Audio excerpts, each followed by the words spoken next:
Imas. Alas 7 ng umaga, from Helen's Kitchen. Alas 8 ng umaga, Power and Play. Iba't ibang balita. Iginiit ng Pangulo na umaabot na sa 2 bilyong piso ang nawawala sa ekonomiya ng bansa araw-araw. Tumaas sa 4.7% ang inflation o ang bilis ng pagtaas ng mga produkto at serbisyo nitong Pebrero. Nadagdagan pa ng 52 ang kaso ng South African variant ng COVID-19 sa bansa. Dapat bang ipagpaliban kung itutuloy ang botohan ngayong may pandemya? Iuulat gabi-gabi. Yan po ang mga balita sa ating bansa. Ako po si Jay Taruk.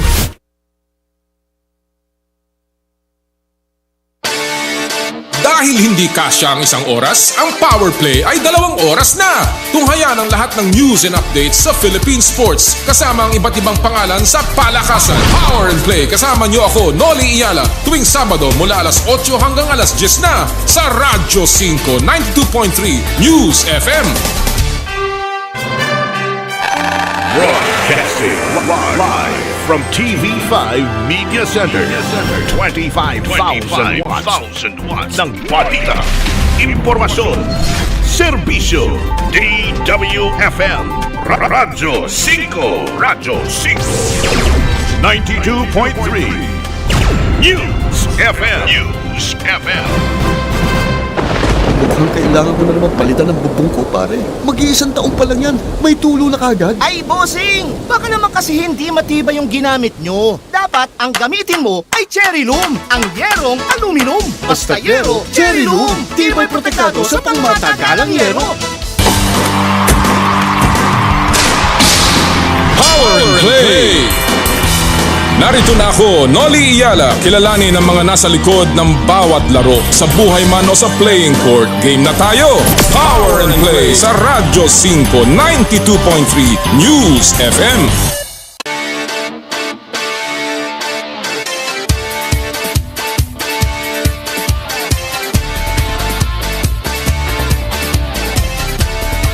Sa kapwa ko Pilipino, ipagmalaki ang galing na meron tayo.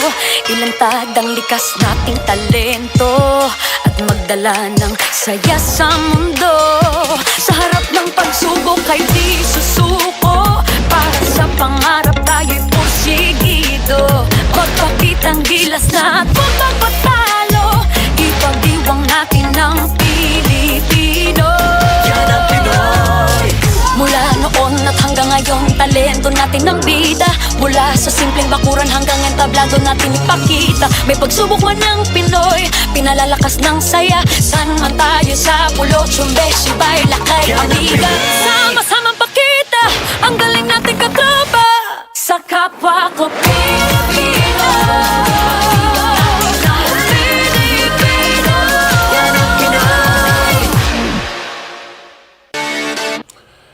Talaga po itong ating paboritong laro ng basketball. Saksakan ng aksyon, saksakan din ng drama.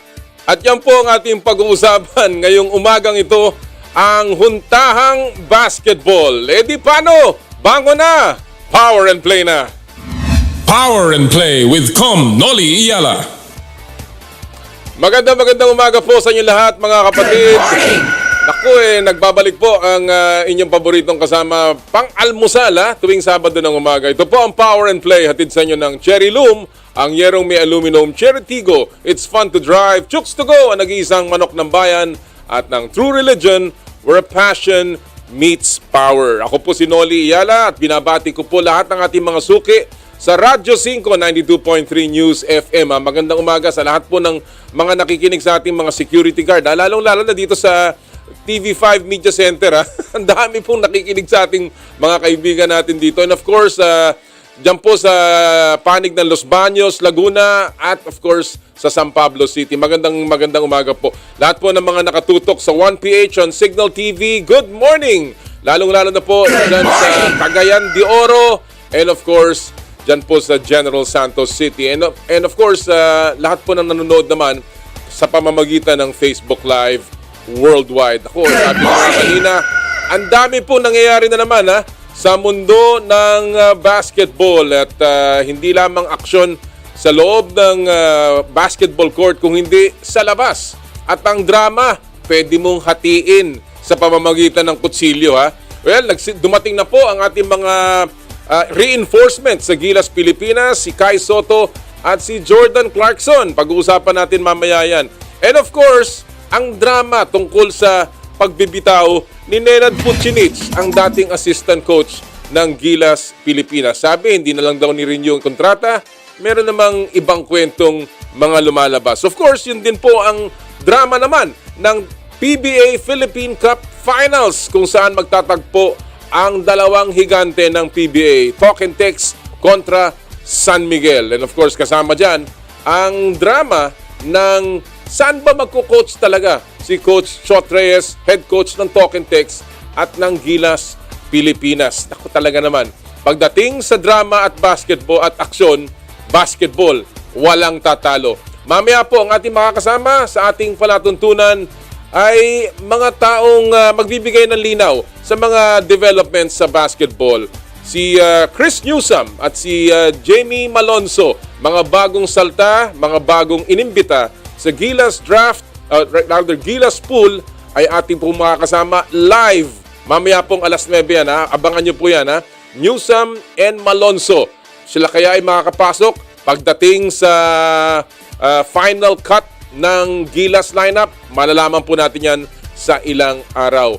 In the spotlight mamaya, ating pong itatampok ang bagong head coach ng Converge Fiber Xers. Walang iba kundi si Coach Aldin Ayo. Very colorful. And of course, ang isang champion coach din, nagpasimuno ng tinatawag na mayhem, yung kanilang klase ng pressing defense na pinasikat ni Coach Aldin sa collegiate leagues. Mamaya rin po makakasama natin para himayin ang PBA Finals. Walang iba kundi ang head coach ng Blackwater Bossing, si Coach Ariel Vanguardia, at ang the Prince of Philippine Basketball, Vince Hison. And of course, sa Fast Take, naku, abangan nyo ang ating mga bisitang si Joey Villar at si Ruben Terrado. So, marami po tayong at tatalakayin, huntahang basketball galore. Simulan na natin sa pamamagitan ng ating Sports Weekly Highlights. Power and Play with Com Noli Iyala.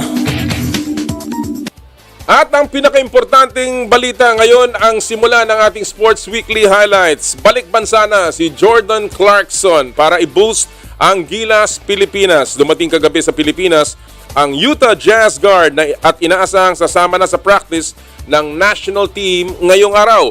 Excited na ang marami, lalo't ito ang first time na maglalaro si JC sa Gilas mula 2018. Sa August 29, din ang unang home game niya kapag nakatapat ng Gilas ang Saudi Arabia sa Mall of Asia Arena. Hindi lang si Clarkson ang reinforcement ng Pilipinas. Naunang umuwi ng bansa si Kai Sotto noong Huwebes ng gabi. Nakapag-training na kasama ng Gilas si Kai na nanggaling ng Australia dahil sa commitment sa Adelaide 36ers. Ang 7'3" ang inaasahang babandera sa paint, lalo't ilang tournament na rin kulang sa big man ang Gilas.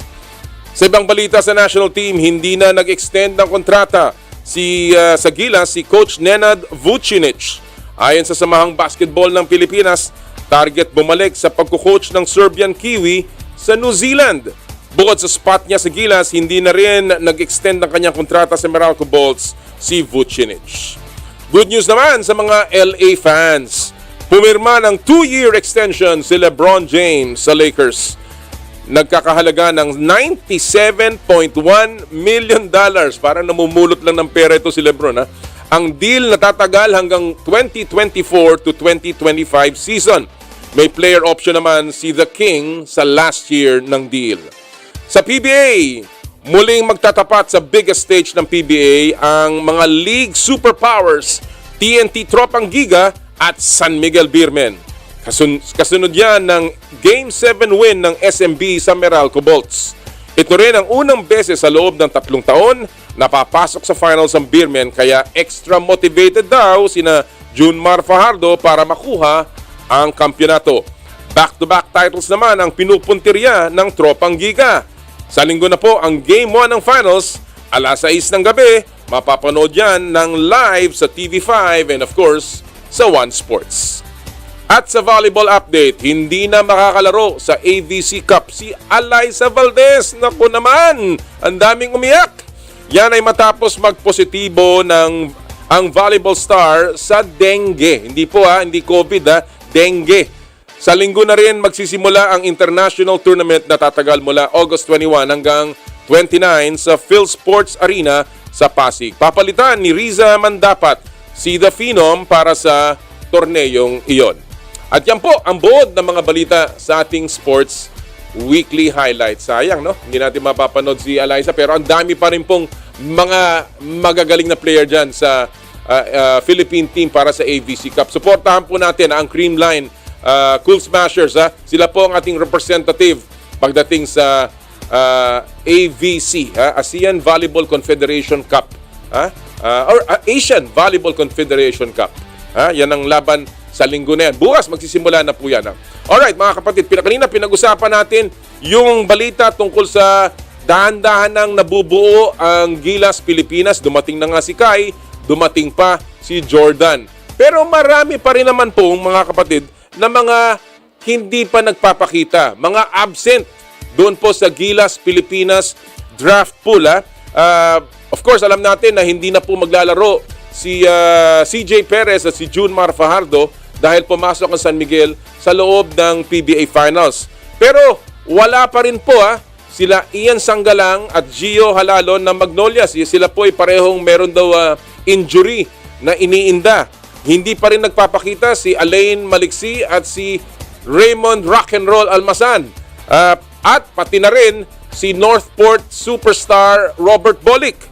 At of course, si Japet Aguilar ng Ginebra po ay wala pa rin sa lineup dahil nasa health and safety protocols. Samantalang si Carl Tamayo at si Kevin Giambao, mga amateurs po to, ay katatapos lamang ang mga laro sa kanilang mga pre-season tournaments. Kaya po ang ating pupulsuhan ngayong araw po ito tungkol sa Gilas lineup. Ito po ang ating itatanong sa Pulso ng Bayan, hatid sa inyo ng Chooks to Go, nag-iisang manok ng bayan.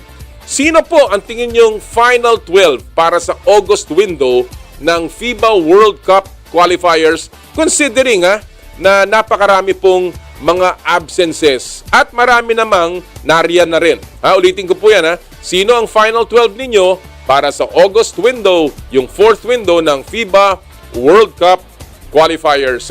Yan po ay hatid sa inyo ng Chooks to Go at ang Chooks to Go po ay magbibigay ng 2 gift certificates para sa oven roasted chicken nila doon po sa mga ating mapipiling magpapadala ng kanilang komentaryo. Again, mag-text lamang po o di kaya mag-post sa aking Twitter page o sa aming Facebook page, Power and Play at sa @Noli Iyala. Alright, pinag-uusapan natin ang mga premyo. Tuloy-tuloy po ang pamimigay namin dito sa Power and Play ng mga premyo. Ito naman ay ang premyong bigay o handog ng Joyride Super App. Yung pong ating Joyride Super App Top Up Promo on Power and Play. Napakasimple lang mga kapatid. Mag-download po ng latest version ng Joyride Super App. Kung kayo po ay nanonood sa inyong television screen, andyan po yung QR code. Just scan it and then mada-download nyo na po yung Joyride Super App. Take a screenshot nung pong app's home screen kasama yung account name na lalabas po dun sa home screen. Ipadala nyo po yung screenshot na yan sa Power and Play FB page via private message.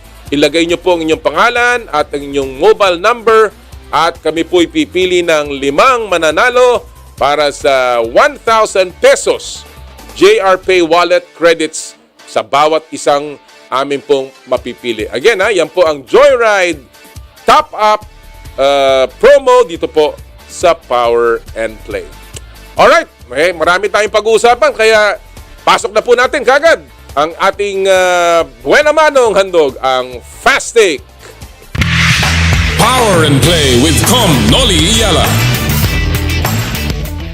At ang Fast Take ay hatid sa inyo ng Cherry Tigo, It's Fun to Drive. Kasama po natin ngayong araw pong ito, mga balik Fast Takers, veteranong sports scribes, walang iba kundi si Joey Villar at si Ruben Terrado. Magandang umaga, Joey and Ruben. Thanks for joining us again this morning. Good morning. Morning, Com. Yun! Maraming salamat. Alam nyo naman, kayo ang aking mga sinusundan sa Twitter, sa social media, ang daming balita. Bago tayo magpunta sa ating fast take issues, Joey, ikaw, sinusundan mo mabuti ang volleyball scene. Itong pagkawala ni Eliza sa ating team patungo sa AVC Cup, talagang malungkot. Sabi mo nga, painful sa inyong Twitter post. How big of an impact ito para sa ating koponan, and what are you expecting dito sa laban ng Creamline bukas na magsisimula na? Kasi losing like Valdez is like losing your heart and soul, kasi alam naman natin si Valdez, si Baldo, hindi lang naman yung galing niya sa laro, pati yung leadership niya. Yung iba yung leadership niya, yung mga ginagawa niyang intangibles, yung depensa, everything, yung presence niya, nandun lahat So parang tinanggal mo si Jordan Clarkson sa Gilas, ganun ang epekto ng wala ni Baldo. Oo, bigat nun, ha? Well, alam naman natin kung gaano kagaling si Eliza. And of course, yung karanasan, yung experience talaga, which will carry us. Napakabigat ng laban na yan sa AVC dahil ang mga kalaban dyan, mga superpower ng volleyball sa rehiyon. Pero marami pa naman, no, Joey, at siguradong lalaban pa rin ang koponan ng Creamline Cool Smashers. Ruben, ikaw naman, alam ko, very ang pagsunod mo sa Gilas is also has always been there. Itong pagka-alis o pagre-resign o paglipas ng kontrata ni Nenad Vucinic, marami nagsasabi na sayang dahil again he's a guy na nakatulong at makakatulong because of his experience. Anong impact nito sa programa ng Gilas sa tingin mo? Hindi lamang in the short term but in the long term, especially when you talk about international coaches. Well, syempre, losing Coach Nenad, that's one mind na mawawala sa atin kasi he also has international experience, no? And for me kasi si Coach Nenad is parang the gap between Coach Tab and Coach Chot, na at least kahit paano sana yung transition would be much easier kung nandun si Coach Nenad. So he's a big loss as well kasi nga he could also be a coach someday sa Gilas dun sa mga windows. So again, another transition period, another adjustment phase for Gilas itong pagkawala ni Coach Nenad. Oo nga. Well, sabi nga nila, water under the bridge. Hindi na natin kailangan niyang talakayin pa, but we certainly hope. Well, sabi naman ng SBP, hopefully, there will still be more opportunities for Coach Nenad to come back and coach. But ako, as far as I'm concerned, malaking impact yan. Because, again, nawala si Coach Tab sa programa, nawala si Nenad sa programa. Kung gusto mong kumuha uli ng international coach, baka magdalawang isip na mga international coaches dito sabagat tatlo na yan, including Raiko Toroman, na tila nahihirapan silang ma-retain pagdating sa National Basketball Program. Alright, alam nyo na ang ating drill dito sa ating Fast Take. Ang opinion nyo ang mahalaga. Bato-bato sa langit, tamaan, huwag magagalit. And simulan na natin sa ating mga issues this morning, Joey and Ruben. Unahin ko ang issue tungkol sa Gilas.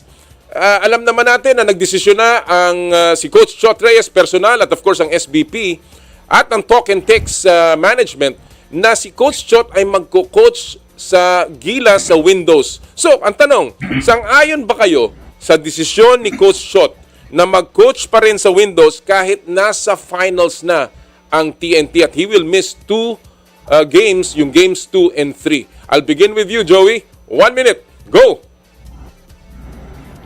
As Coach Chot said, and I'm sure everyone will agree, the national team is the higher calling. So, no ifs, no buts. Kailangan you leave everything behind when it comes to national team duties. Sabi nga nila, country first.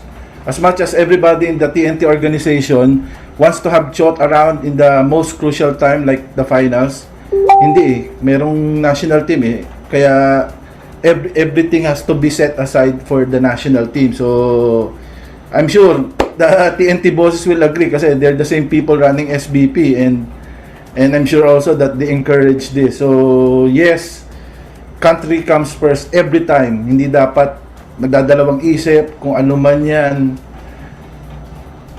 Bayan muna bago ang lahat. Well said. Well said. Well, talagang itong FIBA, itong ugat ng problema natin. Ginulo yung ating mga schedule eh. Nilagyan pa ng mga window na wala namang kakwenta-kwenta. Sa totoo lang ha. Pero anyway, same issue. Ruben, sangayon ka ba doon sa sinabi ni Joey na si Coach Chot, tama ang ginawa dahil kahit na nasa final siya, Gilas pa rin ang kanyang priority. 1 minute, Ruben. Go! I agree rin with Joey, no? But first, I always believe, na in order for Gilas to be successful, we must have a full-time coach kasi history has said it na during 2013 and 2015 when Coach Chot and Coach Tab handled the team, they handled the squad on a full-time basis. So, I think kailangan natin yun na full-time ang coach. But having said that, nandito na tayo sa ganitong sitwasyon, the fact remains that Coach Chot is still the national coach. So I think he must set the example kasi ito nga magkakaroon tayo ng issues sa player availability, hindi pwede si ganito, hindi pwede si ganyan. Coach Chot must set an example na dapat available siya at all times. So yun, I agree with Joey, country comes first, and I think naman TNT understands. At yun, national team muna bago yung club team. Alright. Well, maganda yung sinabi mo, Ruben, and I totally agree. Dapat talaga may full-time coach. And I think even Coach Chot said it. Sinabi yan ng SBP na they're looking for a full-time coach. Kaya nga si Coach Tab ay nung una ay yung ginawa nilang program director. But tama nang sinabi mo. Having said that, I also agree and I laud Chot for choosing Gilas. Alam nyo naman ang aking posisyon on social media. I've said it time and time again. National team, when you wear that uniform, walang no-bearing game, yan ay dapat nating protektahan. Ito lang sana ang aking pakiusap na sana, gano'n naman pala. Dapat sana ginalaw na lang ng PBA yung finals. 2 game lang naman yan sa Coach Commissioner Willie, mawalang galang na. 2 game lang po yan. Sabi niyo sinusuportahan natin ang Gilas.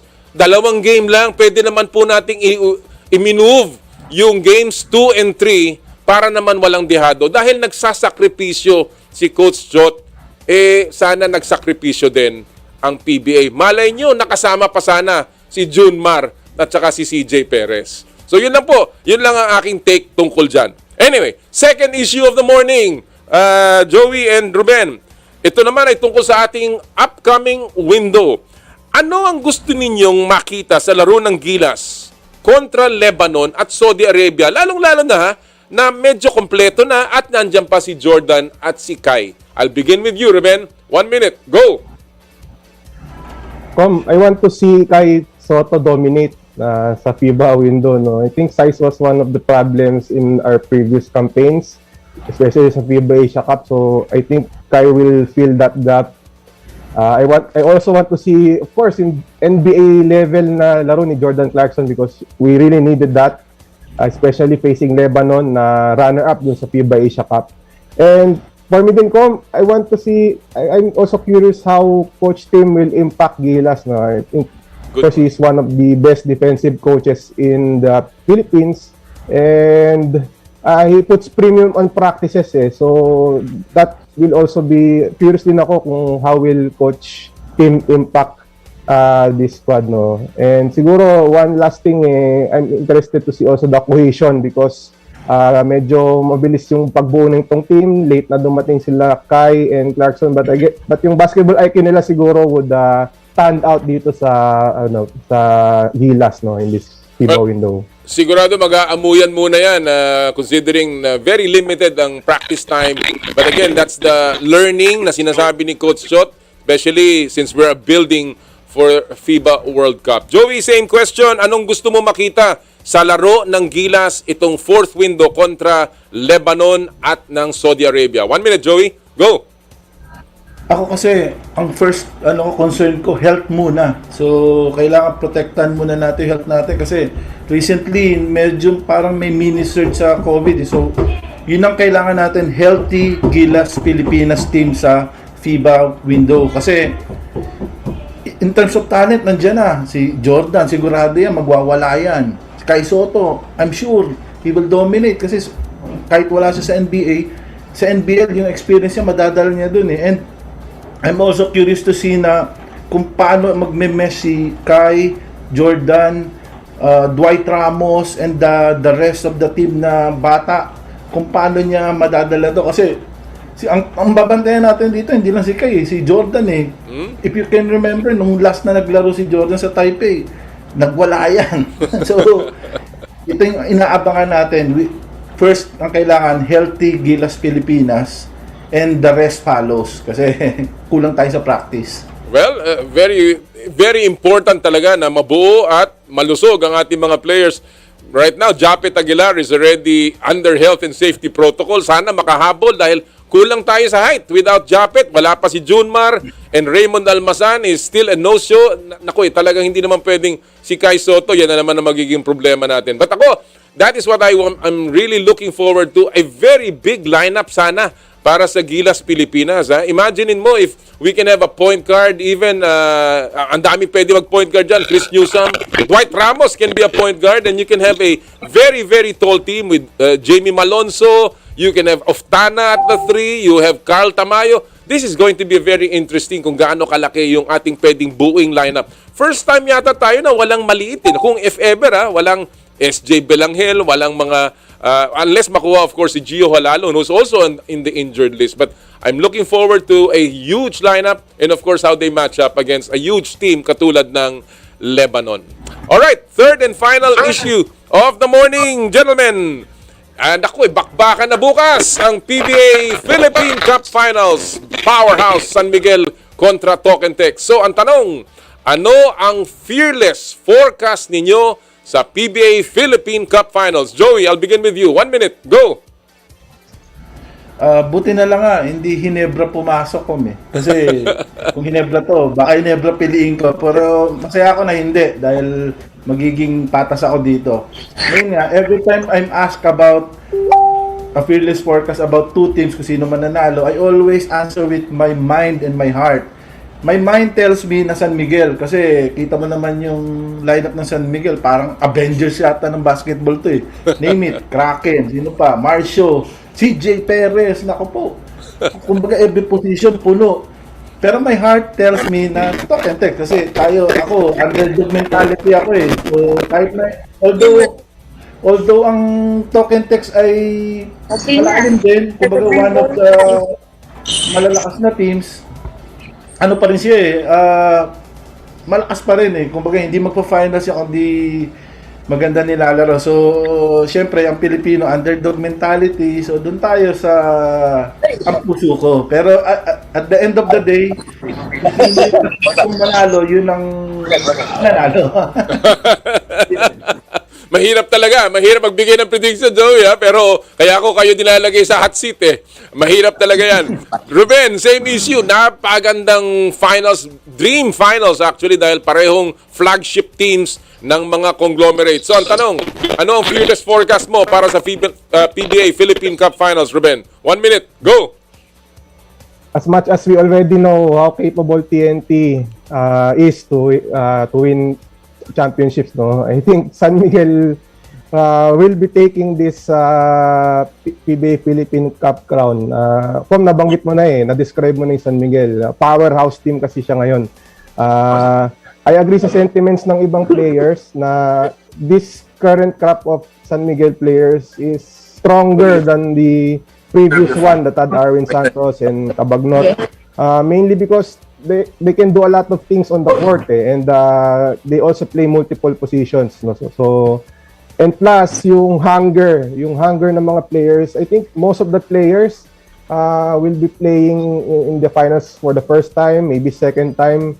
They haven't won championships. In terms of hunger, I I think mas hungry yung San Miguel because of the new players. So, but I picked San Miguel, but I'm not discounting a TNT upset. Well, we're all looking forward to a very good series. Ako, I will go out on a limb. I love Mikey Williams. I know malaking bagay na nandyan siya. But I think San Miguel will take this only because, well, of many reasons. But one name, Junmar Fajardo. I just don't think merong katapat si Fajardo pagdating sa Philippine Cup. And I think that's a big advantage right away para kay Leo Austria.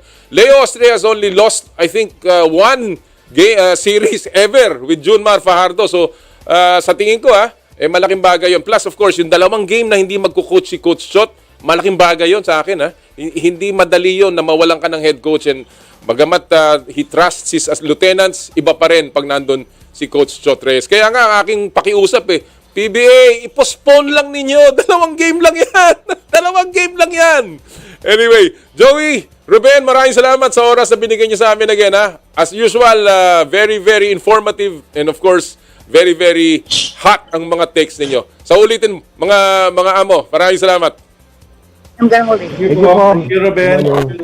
Mga kaibigan, ang ating mga kaibigan from from the sports media, walang iba kundi si Joey Villar at si Ruben Terrado. Naku, talaga naman napakahirap yung Philippine Cup na yan, pero iba pa rin pag meron kang Junmar Fajardo. Alright, bago tayo mag-break, isa munang paalala from Smart.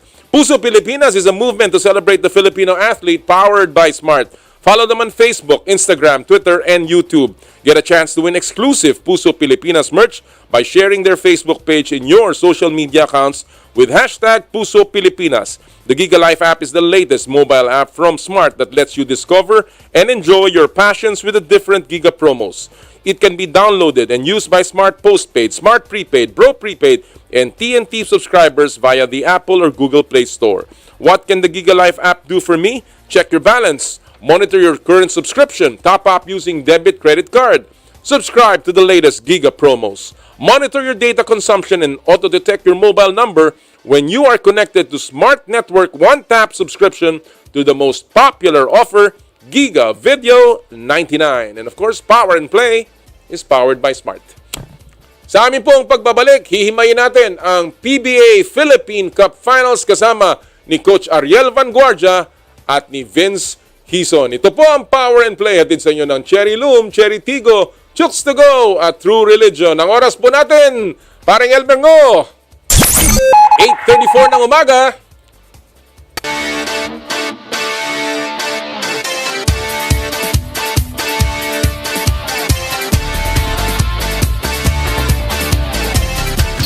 I dare to dream big. To be a voice of my generation. To inspire resilience in the face of roadblocks. And in sharing my stories, I let others share in my passion.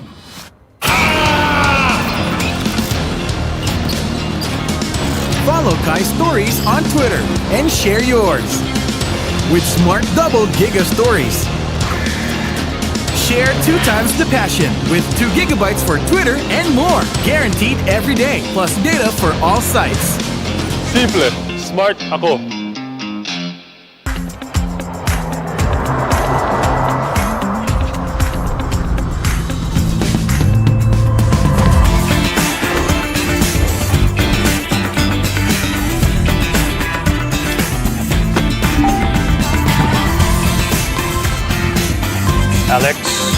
Alex, are you ready to have some fun on your first driving lesson?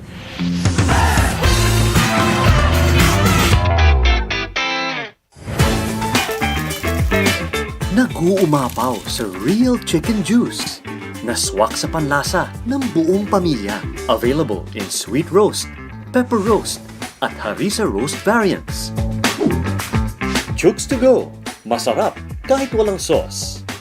Tawag na sa Chooks to Go Delivery Hotline 8687-1010 o online sa chookstogodelivery.com or via GrabFood at Foodpanda.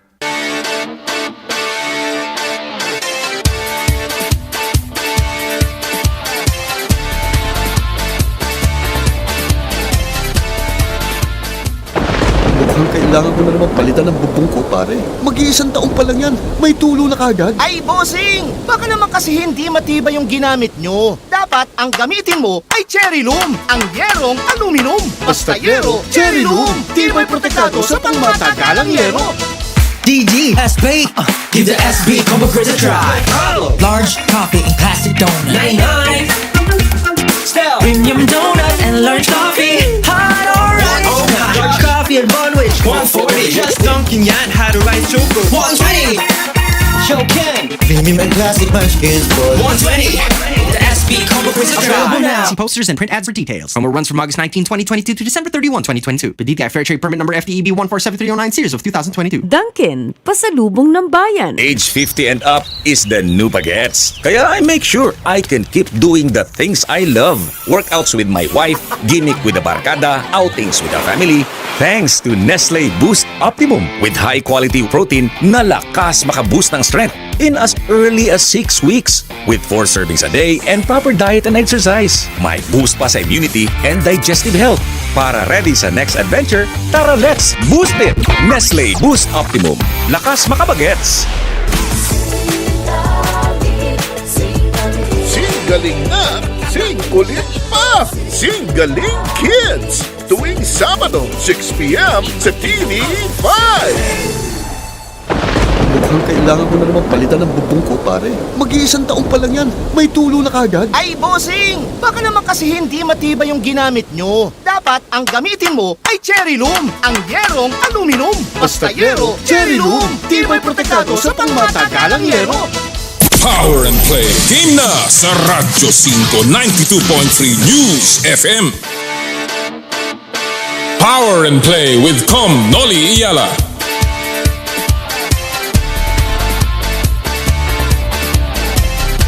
Mayang buntag, kaninyo tanan, dyan po sa Cebu City. Isa rin pong pagbati nga pala sa ating kaibigan, batchmate ko po ito si Congressman Edwin Olivares ng Parañaque. Happy birthday, Kong Edwin! Magkita-kita tayo sana next month meron kaming get together. Kong, happy birthday muli sa iyo And of course, happy birthday din kay Coach Alan Gregorio. Nako Coach, kailan ang blowout? Marami ka ng pinapalipas Happy birthday, Brother Alan. Alright, mga kapatid Philippine Cup Finals. Starting tomorrow, bakbakan ng dalawang superpowers ng PBA. At nasa linya po natin ngayon para ating pong himayin ang upcoming finals. No other than the head coach of Blackwater Bossing, Coach Ariel Vanguardia, and the Prince of Philippine Basketball, Prince Vince Hizon. Good morning, gentlemen. Thank you for joining us today. Good morning, Com. And good morning, Vince. Long time no see, Vince. Yeah, Coach. It's been millions of years. Good to see you again. We saw each other yesterday. See? And these two are dalawa po to sa pinakamagaling mag-golf, mga kapatid. Kaya wag nyo nga hamunin. Pag nakita nyo sa course si Coach Ariel, wag mo nga hamunin ng laban yan. Lumalaban na sa amateur championship. Coach Ariel, High division. At si Vince, huwag niyo lalabanan niya ng pustahan, lalo na pagkasama si Patricia. All right, gentlemen. So I better do whatever she wants to do. Don't we always? Anyway, gentlemen, itong ating topic ngayon is the Philippine Cup Finals. And of course, we know what's at stake here. It's the most prestigious tournament of the PBA. Of course, ang San Miguel is going for its first title in 3 years. Ang Token Tex, naghahanap naman ng back-to-back. Dynasty versus Redemption. Coach Ariel, ikaw muna ang tatanungin ko. Sabi ni Coach Shot, it's 50-50. Ganon din ang sentimiento ni Coach Leo Austria. Ito ba'y naniniwala kang 50-50 o nagpapadihado lang sila? Well, siyempre, nagpapadihado lang yung San Miguel. Alam naman natin na they're the favored team and yun na nga, mawawala pa si Coach Shot ng 2 games. So, may partida pa yung kabila. So, I think it will be very difficult for Token Tex to overcome that 2 games din. Mabigat din yung walang coach Oo. Tama yan. I totally agree. Sabi ko nga kanina dun sa Fast Stick, mahirap yan. Sana nga mapospone na lang ng PBA yung games 2 and 3 anyway, para naman sa bayan yan. Vince, there are narratives here. One is going for back-to-back. The other one is looking for its first title. It's a title drought in the last 3 years. Which is more compelling? You've been there. You've been there. You've played na... You're looking for a back-to-back, you're hungry, but you've also been in a time where you did not win a title for a long time. So what is more motivating for teams and for players? Sorry, I didn't hear the last part. What is more motivating, Vince, in terms of the reason? Back-to-back or a title drought? I would say title drought, to be honest. I think there's more pressure when it's a back-to-back. Just because, the target is on you. You have a big target on your back. But when you're hungry, you don't have to worry about it. In fact, you play almost pressure-free in that sense. You just go out there and do your best. And, from my experience, when you're hungry, you push yourself so hard. You let everything out. All right. Kanina, Coach Ariel, binabanggit yung 2 games na mawawala si Coach Shot. How big of an impact is that, Vince, for you pagdating sa finals? Sorry again. Sorry, it's so loud. How big of an impact is the loss of Coach Shot in games 2 and 3? Well, the way I see things, definitely, Coach Chot and Coach Lay are very evenly matched. Both are multi-title. They have so many accolades. Coach Chot is coming off a high, winning. In a certain sense, I think Coach Leo has a little bit of that pressure to win. In the sense that ever since the injury of Abay, since the Kraken got his leg cracked a little bit, things have not been totally the same, obviously. So they've had to go in some different directions. But for me, I think both of them are excellent tacticians, and they can make those adjustments on the fly. And let's just see exactly where it goes. I'm not the guy that makes predictions. Sorry, you can do that to the other sports writers. But I just look at one game at a time, and I say game 1 is obviously statistically the most important. All right. Coach Ariel, pag nakikita mo itong matchup na to, in terms of the starters, who has the advantage between the 2 teams? Well, the starters, parehong mabigat naman yung starters nila. I think kung sa starters, very evenly matched. Si Junmar lang talaga yung medyo, siyempre, hard to match up. But they have Poy Eram to match up din naman. Pero yung bench talaga, the San Miguel's bench, yun talagang yun yung killer kasi yung kahit yung third string nila can start with other teams so talagang very deep yung bench. Yung naman, yung talk and text naman, yung bench naman nila mas masipag. So yun naman yung nila, yung kanilang kumbaga pedigree naman, kung yung edge naman nila mas masipag. And tingin ko nga, ang kalaban ng San Miguel dito, yung sarili nila. Kasi may mga times na nagre-relax sila pag may lead na sila. And sinasabi rin naman ni Coach Leo yun na, there were times in the series against Meralco, 2 or 3 times na they had a good lead. And then, may isang game, na game 6, that they had the league in the last 3 minutes and they lost to a 16-2 run, parang ganyan. So, in a way, kung talagang siseryosohin nila from start to finish, they'll be hard to beat. Do you think, Coach Ariel, yung experience dito ng talk and text at saka yung kanilang pagkakasama-sama, they've been together. Itong San Miguel, sabi nga natin, bago yung death squad nila. Will that play a role dito sa series na to? Yes. And syempre, si Jason Castro, I think, has been playing very well. And alam naman natin na itong bagong talk and text team na to is more on Mikey Williams din Kung maganda yung laruan ni Mikey Williams, maganda rin yung nilalaro ng talk and text. So, it's still a long series. Hindi ko naman inaano na ano ito, na sweep or ano, pero 6 or 7 games pa rin. Pero yun nga, Alright. mabigat din talaga yung dalawang games na I think hindi naman biro yung finals na, 'di ba? Pag wala yung head coach, although they have able assistants, iba pa rin syempre yung sanay na si Coach Chot yung nagtitimon. Alright, Vince, what do you think is the key matchup in this particular series? If you look at the matchups here, and we have as starters, you have Junmar, Vic Manuel, Lassiter, you have CJ Perez and Chris Ross on one end. Then you have, of course, Poy Eram, Troy Rosario, Roger, RR Pogoy, and of course, Mikey Williams and Jason Castro. What is the key matchup for you in this particular series?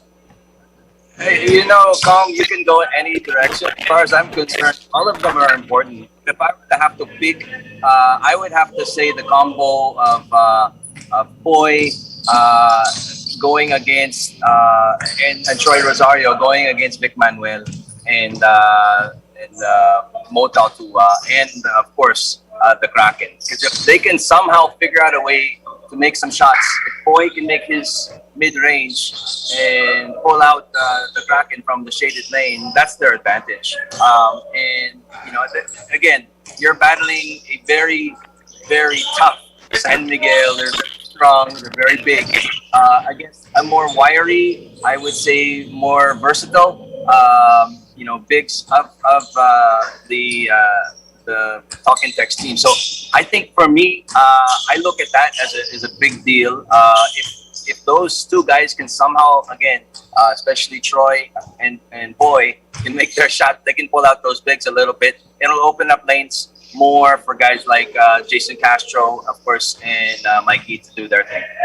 If there's a lesson that San Miguel can pick up from that series against Magnolia and Talking Text, what would that be, particularly with the way Magnolia defended Mikey Williams, who we know will have the ball a lot in this particular series? What is that particular lesson that they can take away from that particular matchup with Mikey Williams against Magnolia?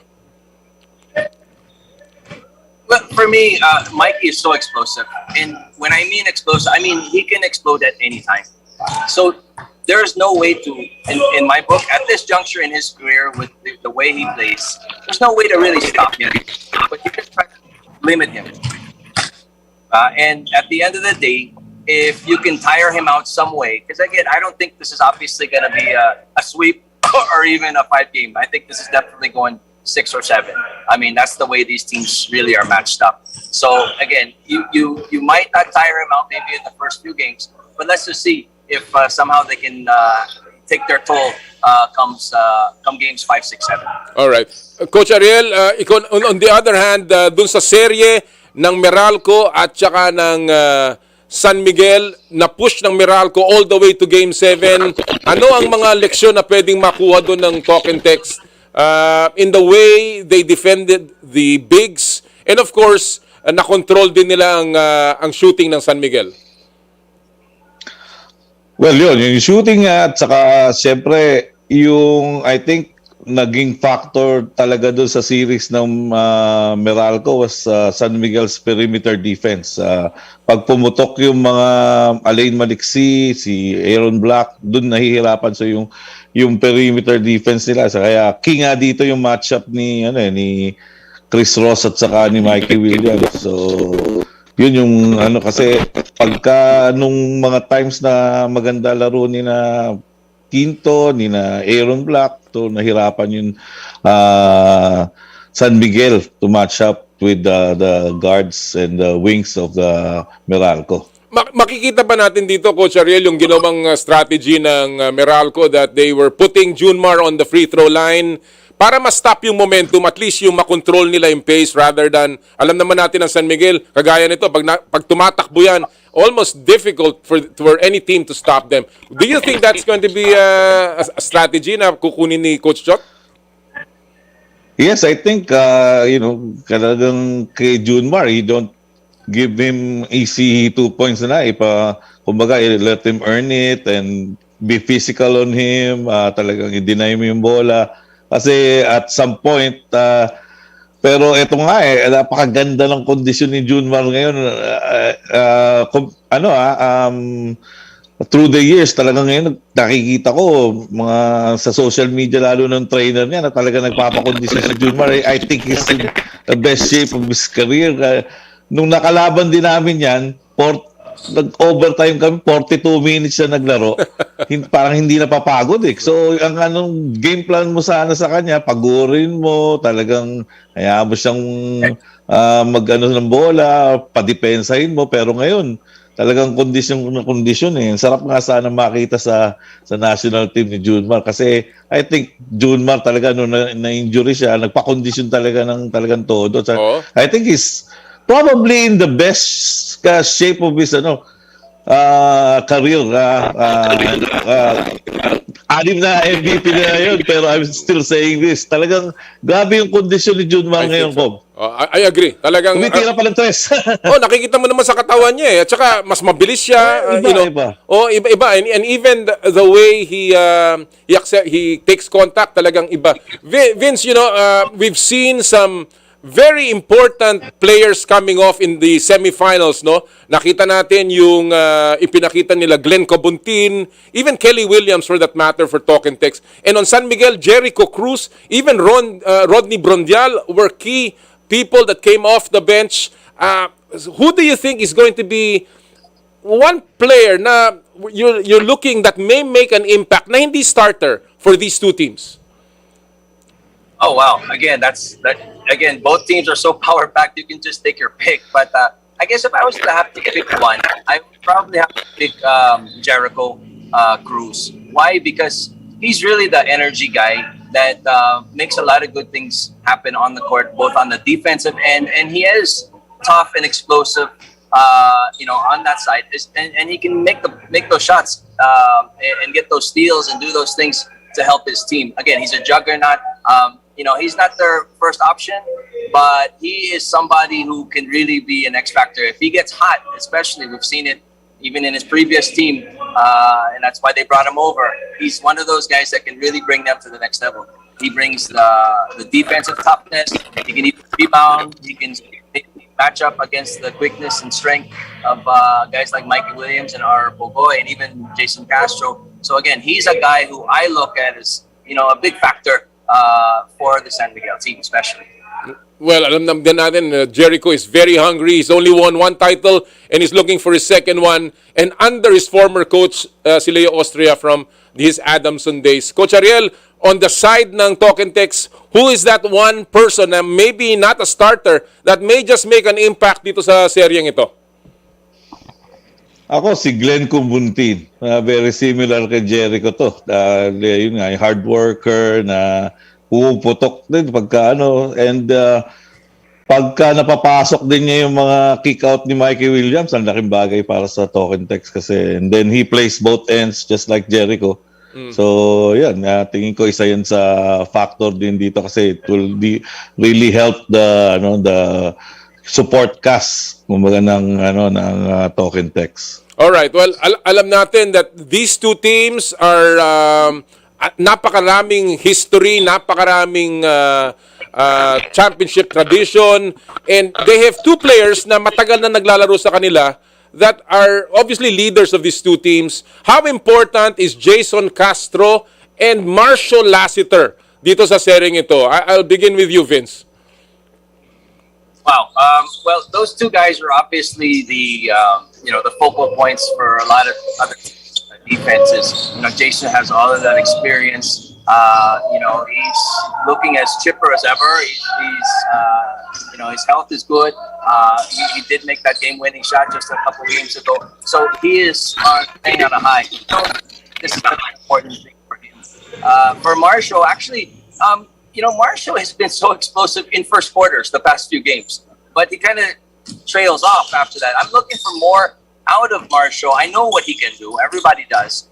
But I think if San Miguel really wants to jump out on top of TNT, he's going to have to play 48 minutes of good basketball. I mean, the other 3 quarters. Because he's always been, really super duper hot, like shooting 80%, all of these things from the outside, and doing a lot of great things for his team in the first quarter. I look for more for him from the second half. Coach Ariel, your thoughts on Marcio at saka kay Jason? Well, siyempre, yun nga, si Jason din, maganda talaga yung, yung nilalaro niya this conference and deserving nga na mag-Gilas. Although, nag-give way na siya talaga. Pero, etong si Marcio, tama yung sinabi ni Vince. Vince mentioned it that, I don't know if part siya yun ng mga nagre-relax na if they have a lead. He'll just explode for 12 straight points and then suddenly the 3 quarters will just be quiet. Pero, but this is the finals so I think mas siseryosohin pa ni Marcio yung laro niya. And ang nakikita ko rin na factor dito is I think Chris Ross is more in shape na rin ngayon, in game shape dahil kakabalik lang niya. So he's another important piece dito si Chris Ross. All right, as a parting shot here, gentlemen, I don't want to ask your prediction. I just want to ask you, what is kung ako basketball fan and you're telling me, what is that element of the game that you think will determine this particular championship, this particular finals? Is it going to be defense, offense? Is it going to be a particular game in the series? What do you think is going to be the key element in this Game 7 series between San Miguel and Talk and Text? I'll begin with you, Vince.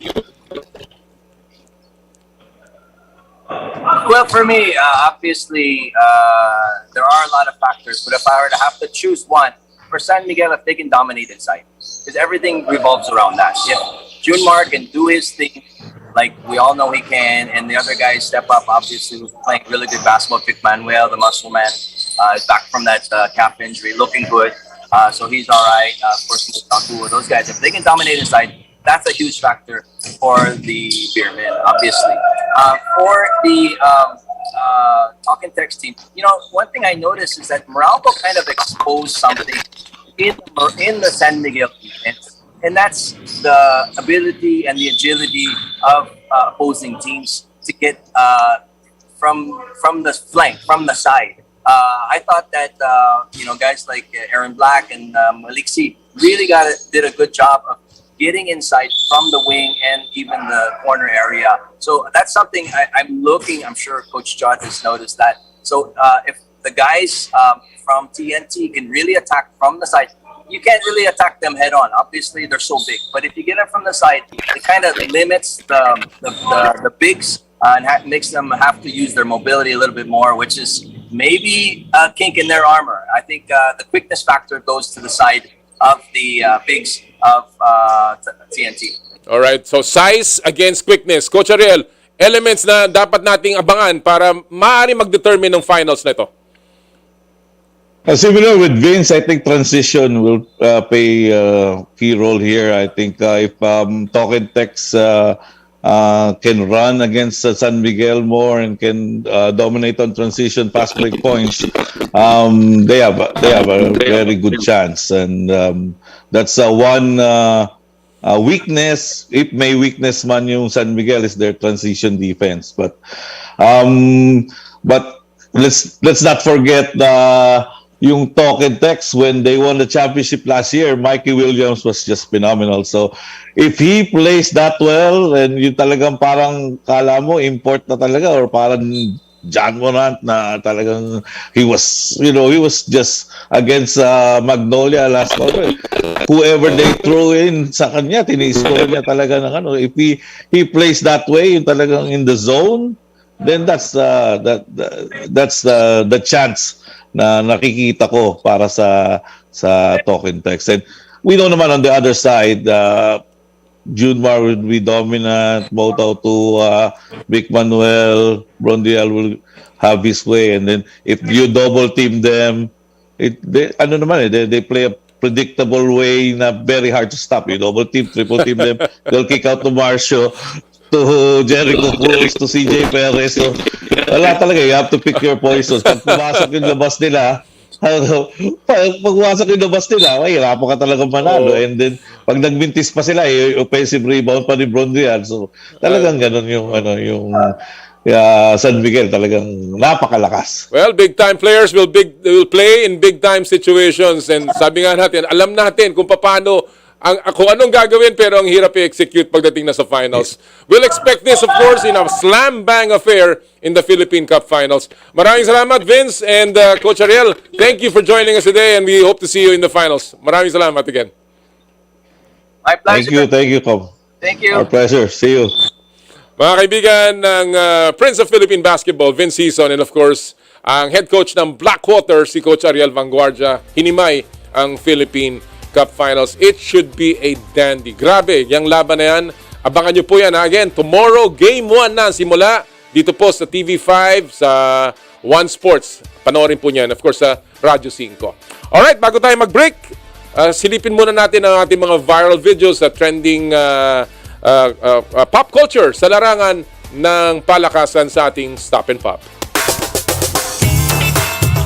Power and Play with Com Noli Iyala. Ang title po ng video natin this week ay Suntok sa Dilim. Panoorin po natin to, ha. Panoorin niyo po kung si Kuya, ayan ha, si Kuya nasusubok ng punch machine sa isang arcade. Aba, panoorin niyo pag-upak nito, ha. Pag-upak niya, nawalan ng kuryente. Ha? Aba, may rotational brownout ba dyan o sa lakas ng suntok ni Kuya? Kaya hindi na nakita o hindi na kinaya ng machine. Yan po ang ating suntok sa dilim sa ating Stop and Pop moment dito po sa Power and Play. Alright mga kaibigan, sa ating pong pagbabalik, live ang ating pong mga bisita, mga Gilas hopefuls, Chris Newsome ng Meralco Bolts at si Jamie Malonzo ng Northport. Ito po ang Power and Play hatid sa inyo ng Cherry Loom, Cherry Tigo, Chooks to Go at ng True Religion. Ng oras po natin, Mr. Romel Sitin, 9:03 ng umaga.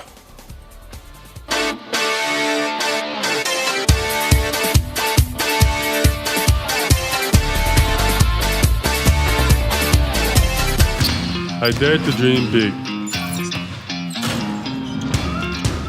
To be a voice of my generation. To inspire resilience in the face of roadblocks.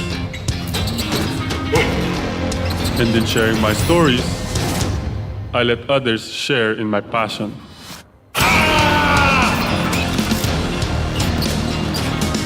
Follow Kai Stories on Twitter and share yours. With Smart Double Giga Stories.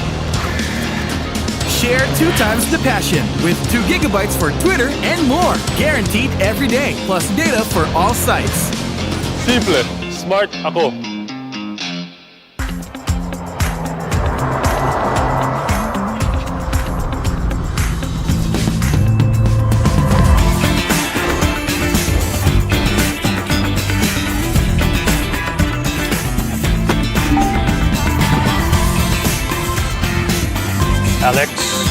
Alex, are you ready to have some fun on your first driving lesson?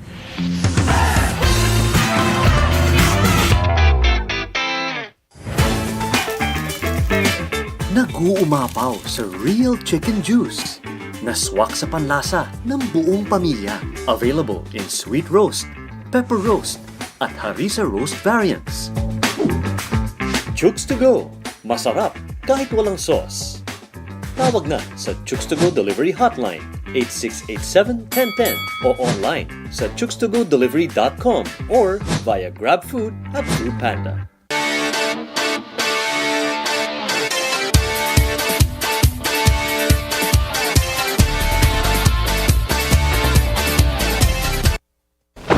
Mukhang kailangan ko na naman palitan ng bubong ko, pare. Mag-iisang taong pa lang yan. May tulo na kagad. Ay, bossing! Baka naman kasi hindi matibay yung ginamit nyo. Dapat ang gamitin mo ay Cherry Loom, ang yerong aluminum. Basta yero, Cherry Loom. Tibay protektado sa pangmatagalang yero.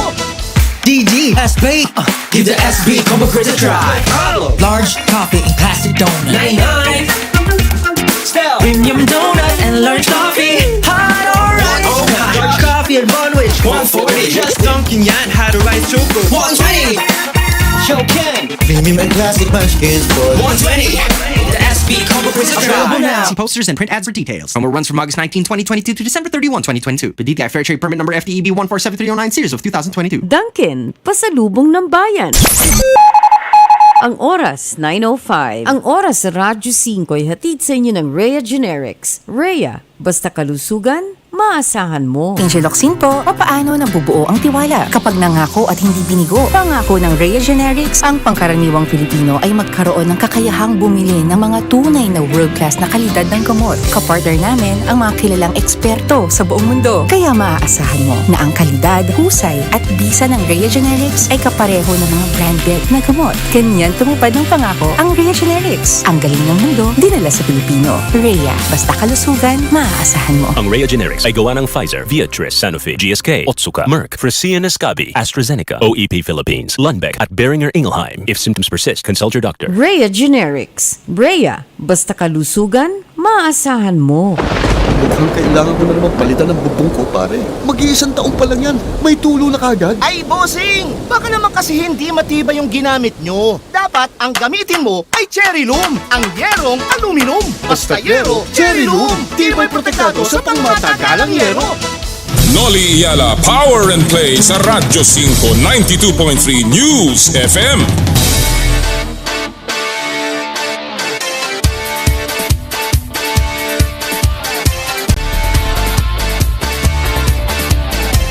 Naimbag na bigat yung amin sa ating po mga kaibigan sa Lawag City and of course sa San Esteban, Ilocos Sur. Magandang umaga rin po sa ating mga kaibigan dito sa Parañaque. Marami pong mga nakatutok sa atin. By the way, bago po ko batiin ang ating mga sponsors, gusto ko lang pong batiin ang isang ating masugid na tagapanood, si Julian.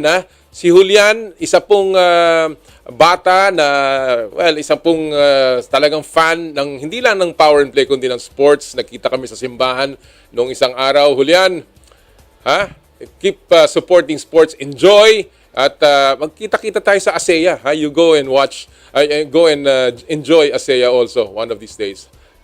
Thank you again for all your support. And talking about support, mga kapatid, bago po tayo magpatuloy, gusto ko lang magpasalamat sa lahat po ng ating mga tagapagtaguyod. Unahin ko na po ang Cherry Loom.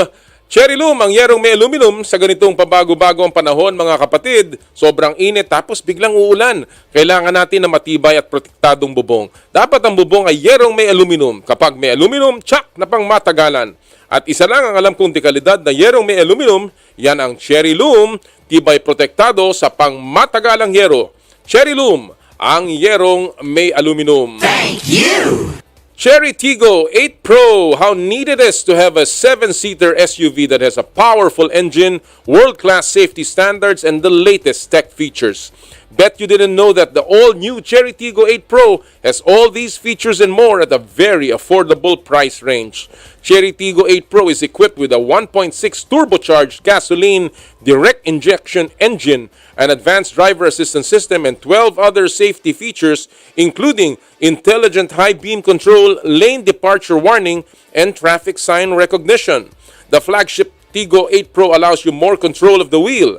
What's great is you can also join the green revolution with Cherry Tiggo 8 Pro plug-in hybrid electric vehicle or PHEV. With just 3 hours of charging to full battery, you can already drive up to 95 kilometers using electric driving only. Book a test drive now via www.cherryauto.ph or visit a Cherry dealership near you. Thank you! Thank you to Chooks to Go, ang nag-iisang manok ng bayan. Subukan ang kanilang pinakabagong oven-roasted chicken na mas pinasarap dahil sa nag-uumapaw na flavorful chicken juice. Try also Chooks, the first dine-in restaurant ng Chooks to Go sa Lipa, Batangas. Chooks to Go, ang nag-iisang manok ng bayan. Thank you! True religion. True religion is in the Philippines, where passion meets power. Experience it firsthand. For your best style choices, visit True Religion at Conrades Maison Mall of Asia Complex, Resorts World Manila, and the Hacienda Designer Outlet at Silang, Cavite. True Religion. Thank you! Thank you also to Joyride, ang bago ninyong kasundo. Magpadala with confidence kahit para sa negosyo o personal bulk deliveries man yan. Kayang-kaya yan i-deliver securely with Joyride. Subukan din nyo po ang Joyride MC Taxi or motorcycle taxi, and of course, ang Joyride car. So download now the latest Joyride super app. Thank you! Elms Seafood Paluto, the latest offering of the Elms Resto Bar Group, located at Unit 2, ground floor, Cali Bistro, Ever Commonwealth, Quezon City. Enjoy their delectable seafood menu in a relaxed, casual dining atmosphere for your salo-salo seafood meal. Elms Seafood Paluto. Thank you! Skin, your face and body anti-aging center. With branches at Alabang Town Center and Green Hills, San Juan. For your skin assessment and treatment, call 0917-890-1640 or 0977-809-8886. Thank you! ASEA Subic Beach Resort. Experience the getaway that you deserve and dive into limitless happenings, rejuvenating experiences, and gastronomic adventures. ASEA Subic Beach Resort. Thank you! And of course, Power and Play is powered by Smart. Live Smart! Thank you! Alright mga kapatid, at this point, it's time for us to bring in our next set of guests. Sila po ay inimbita para makasama sa Gilas Pool na lalaban sa ating fourth window. At sila po ay malugod na tinanggap ang kanilang invitation, and they are now part and training with our national team. Right now, we have already with us on the line no other than the Meralco Bolts super guard, Chris Newsome. And of course, we're waiting for Jamie Malonzo. But Chris, good morning. Thank you for joining us. Good morning, Noli. Thanks for having me. Thank you so much, Chris. First of all, congrats on a wonderful series against San Miguel. It's not the result that you may have wanted, but certainly it was a series that was a classic, and it will go down, as one of the best that we've seen. Do you feel that the Bolts have made, inroads and have made progress in the way you've played your last two series against Ginebra and against San Miguel? Yeah, I definitely feel like we've made progress for years. Whenever I started as a rookie, I first got drafted to Meralco. My first conference in the PBA, we only won one game.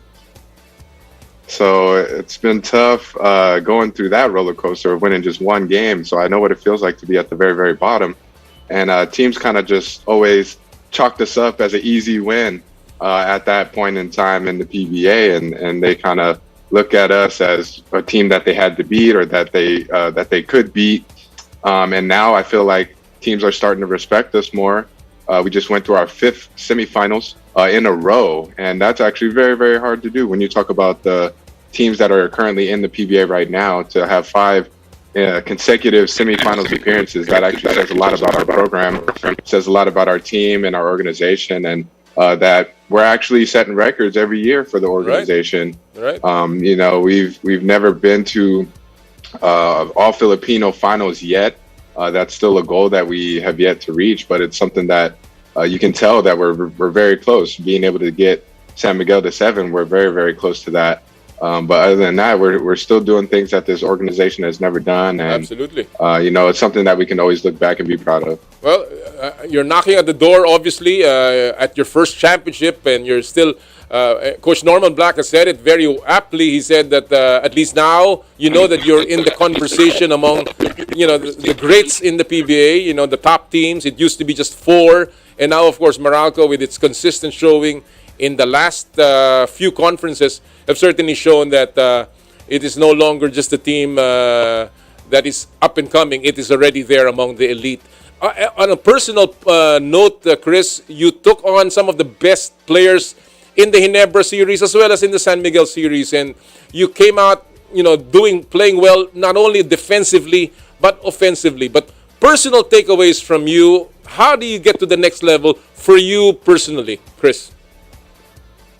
Me personally, I think I can still evolve as a leader. I can still evolve as a court general. And there's a lot of things that happened in the game. Obviously, the game's not just won in one possession or two possessions, but little things like being able to get your guys in the right spot, being able to call the right plays to set your teammates up, and being able to keep your team focused whenever it comes to executing the game plan. We had some lapses there. Of course, whenever you're playing the crowd favorites, sometimes the crowd can kind of get you rattled, and you start hearing the crowd, and you can kind of get discouraged and kind of lose your focus, all because the crowd is involved, and Junmar is going on the run, or maybe Japeth has a crazy dunk, or Scotty hits back-to-back threes. In those situations, that's where you have to keep your team focused, keep your team together, and keep them composed. And I think that's where the maturity will set in, and that's something that I can definitely improve in my game. Is just being better at recognizing those situations and how I can keep my team together during those situations. Well, that's obviously some of the things that your team is looking for from you, and you've shown that in the past. You've shown that in other teams that you've been with, and certainly that'll augur well for the Meralco Bolts moving forward. Let's talk about Gilas, Chris. It's your first call-up to the 5-on-5 team, on the men's team. As a local, how good does it feel just to be part of the Gilas Pool right now, and to be recognized as one of the top players that can help the Philippines? It's an amazing feeling. I've been saying it for years that I would love to be able to wear the uniform, and any opportunity that I get to, I'll definitely jump on that opportunity. Whenever my name was entered into the pool for 3x3, I was at practice the next day. I made sure that I went to every single practice. I made sure I wasn't late. I did whatever I could to try to fulfill that dream. And of course, that was just 3-on-3, even more so 5-on-5. I'm gonna give everything that I have, and it's just an honor for me to be considered in the pool. I mentioned in a previous interview that this gives me a sense of fulfillment, because I know that my Lolo and my Lola, this is something that they would be very, very proud of, coming from where they came from, and having to go through everything that they did to get my family to the States. And now I'm a first generation Balikbayan coming back to represent the country. And I think that brings the most honor and respect to not just, the country, but to my family and everything that they had to sacrifice for us to get to where we're at today. Well, you are a fresh boost, really, to the national team program. I've been looking forward to seeing you wear the national team colors in the 5-on-5 on the men's team, and certainly you being in the pool already gives me so much joy, and of course I'm really looking forward to it. It's amazing that you just came off a Game 7 series, and yet you're in the Gilas practice immediately. How has the practice been so far? And how has been the reception with the rest of the team? Yeah, I mean, the great thing about Gilas is these are guys that I've been with actually for a long time. We've been competitors actually for a long time. So I've had to guard a lot of these guys. I've been teammates with a lot of these guys. Whenever you're talking about college all the way to D-League. So very familiar faces. Coach Tot was one of the first coaches that brought me out here actually. So I'm very familiar with him and his family.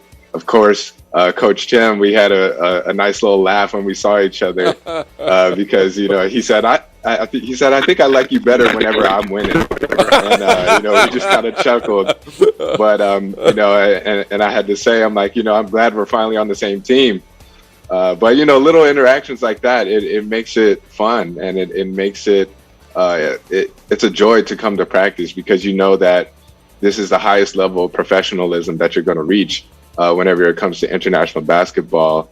That being said, everyone understands that this is a big deal, this is a big thing, and that we're very serious and we want to win. We're all, like I said, we're all competitors. We all want to win. So everyone's doing their job. Everyone's making sure that everyone understands the plays that we're running, how we're going to execute, and what the system actually is. And I think a lot of the guys that have been there, Kiefer specifically, we were teammates in Aldin Ayo, and he understands that I can pick up the game pretty quick. So he took me to the side and was like, hey, this is what we're doing. This is what we're doing on defense.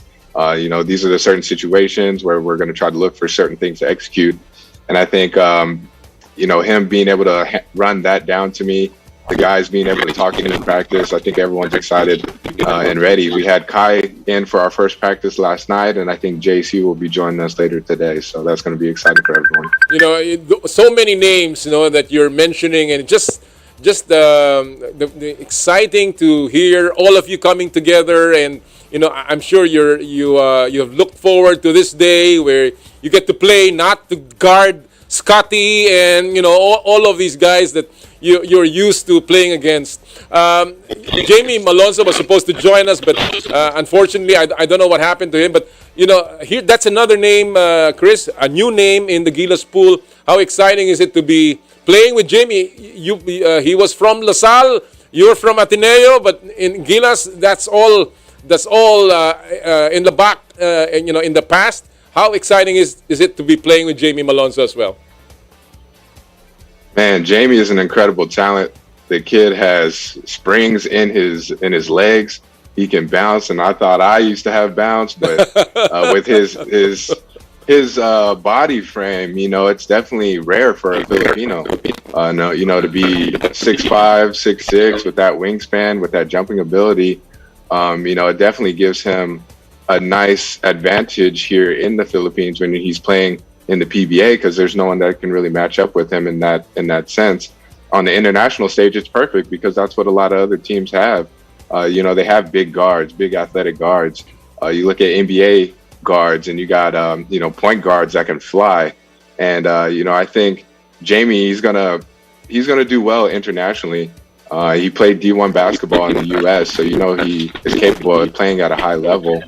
And the sky's the limit for Jamie. He has great outside shooting. Of course, he can improve on his ball handling a bit more, but other than that, he has a great all-around game. And the thing I admire most about him is he actually likes to step up to the challenge and guard the best players. As a rookie, when you're coming into the league and you have to guard guys like Stan Pringle, me, you even got to go to guard guys like Yapit.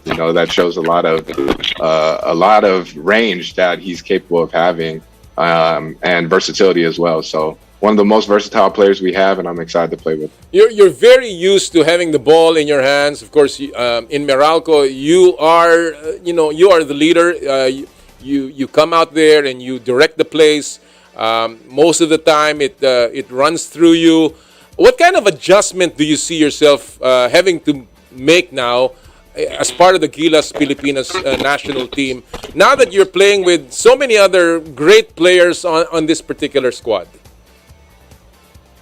Yeah, I think if anyone has been watching my game and what my game is like, I'm not necessarily the type of player that has to score a lot of points. I'm the type of player that actually likes to get everyone involved. I'm the type of player that likes to, make it very hard for teams to guard us because they don't know who to guard, because we're all dangerous. And the great thing about it is everyone here is we're pros and we're the best in the country. So we're all good at what we do. Now it's just about how can we all work together in order for us to be able to make it so it's very, very hard for teams to guard us. And so in that sense, I'm not going to be just looking at points, but I'm going to be looking at how can I set up certain guys? What are the strengths of certain guys? And what's the best position that, we can be in together so that way we can get the most from it. If that's me looking to score, to attract the defense, and then I can hit these guys on kickouts, and that's what it is. But for me, it's not all about numbers. It's about wins and making plays. And I think a lot of the guys on the team actually have that in common.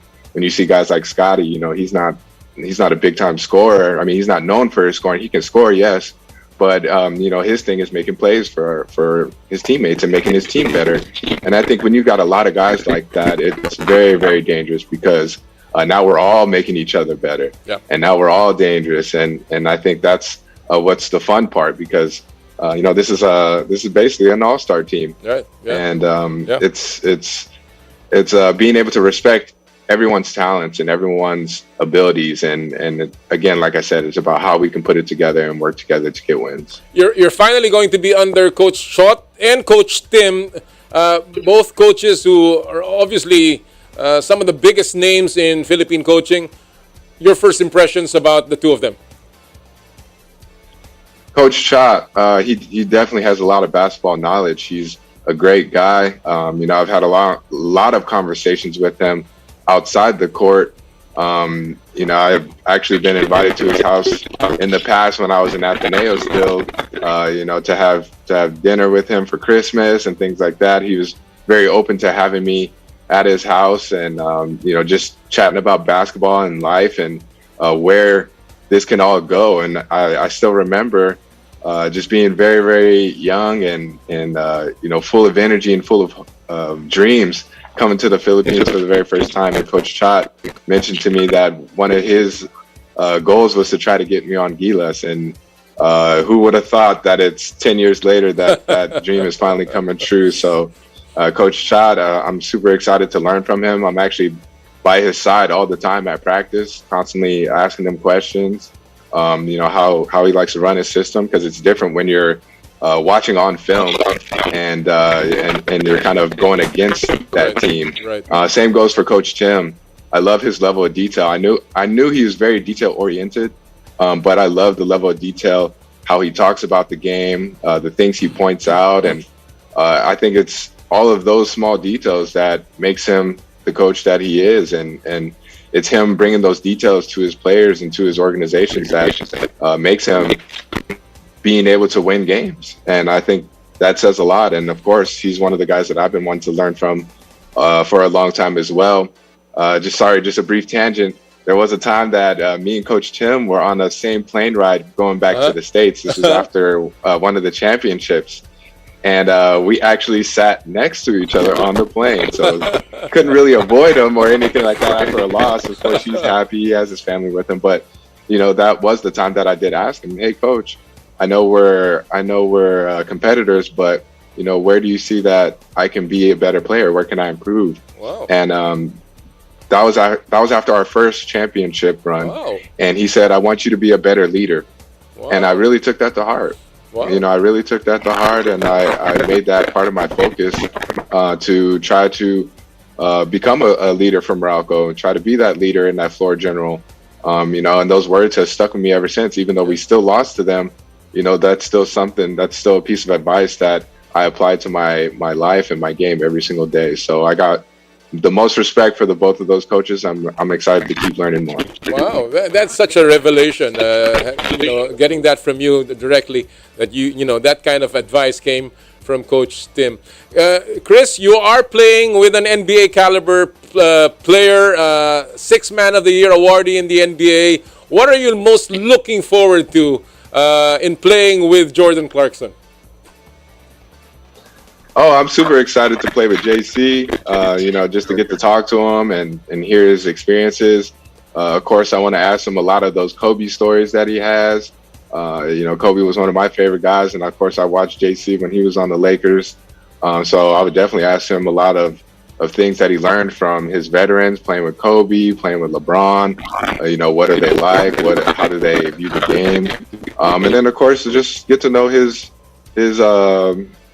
Filipino side a little bit. How did he grow up? What was it like for him? And just kind of get to know him as a friend. I think people can tend to get starstruck when they hear that someone's in the NBA. They've been around celebrities and doing all kinds of things, and you kind of forget that they're human too. And I think the one thing that I want to be able to establish is that friendship with him. Regardless of if we're playing on the court together or if he's in the NBA and I'm supporting him, sending him supportive texts and things like that. I think that's something that will go well beyond the court, well beyond basketball, and something that I'll even be able to tell my kids someday, like, hey, I was on the same team as Jordan Clarkson for a brief period of time. And I think that's a great thing to be able to take with you. And like I said, I just want to be able to establish that friendship, that camaraderie, and just kind of get to know each other on a deeper level. Well, that is really going to be so cool, and of course, everybody's been looking forward to seeing a great team around Jordan Clarkson as we enter the FIBA World Cup. Talking about the World Cup, it's always been, and before I let you go, it's always been everyone's dream to play at that level. That is the highest level that any player can get to, and you're now within reach of that particular dream. How important and how meaningful is it for you to be part of that, to get to the World Cup? And if you do get there, what are you imagining? What are the the thoughts that that motivate you just to get to play in the World Cup? Yeah, I mean, I think everyone dreams of playing at the highest level on the biggest stage, and the World Cup is that. And being Filipino, basketball is ingrained in our culture. It's ingrained in our lives, and I think it's about time that we put Philippine basketball permanently on the map, and to show, similar to our situation at Morocco, that maybe there was a time where we're not so great, we're not so talented, but I think that through time and through persistence, through training, proper training, you're seeing a lot more young talent come up with the skill sets that a lot of people didn't have before them, and the athletic ability that a lot of people didn't have. And so that just shows that our kids are evolving, our talent is evolving, and even when you look at the UAAP, the kids are getting more and more skilled, right, more and more athletic.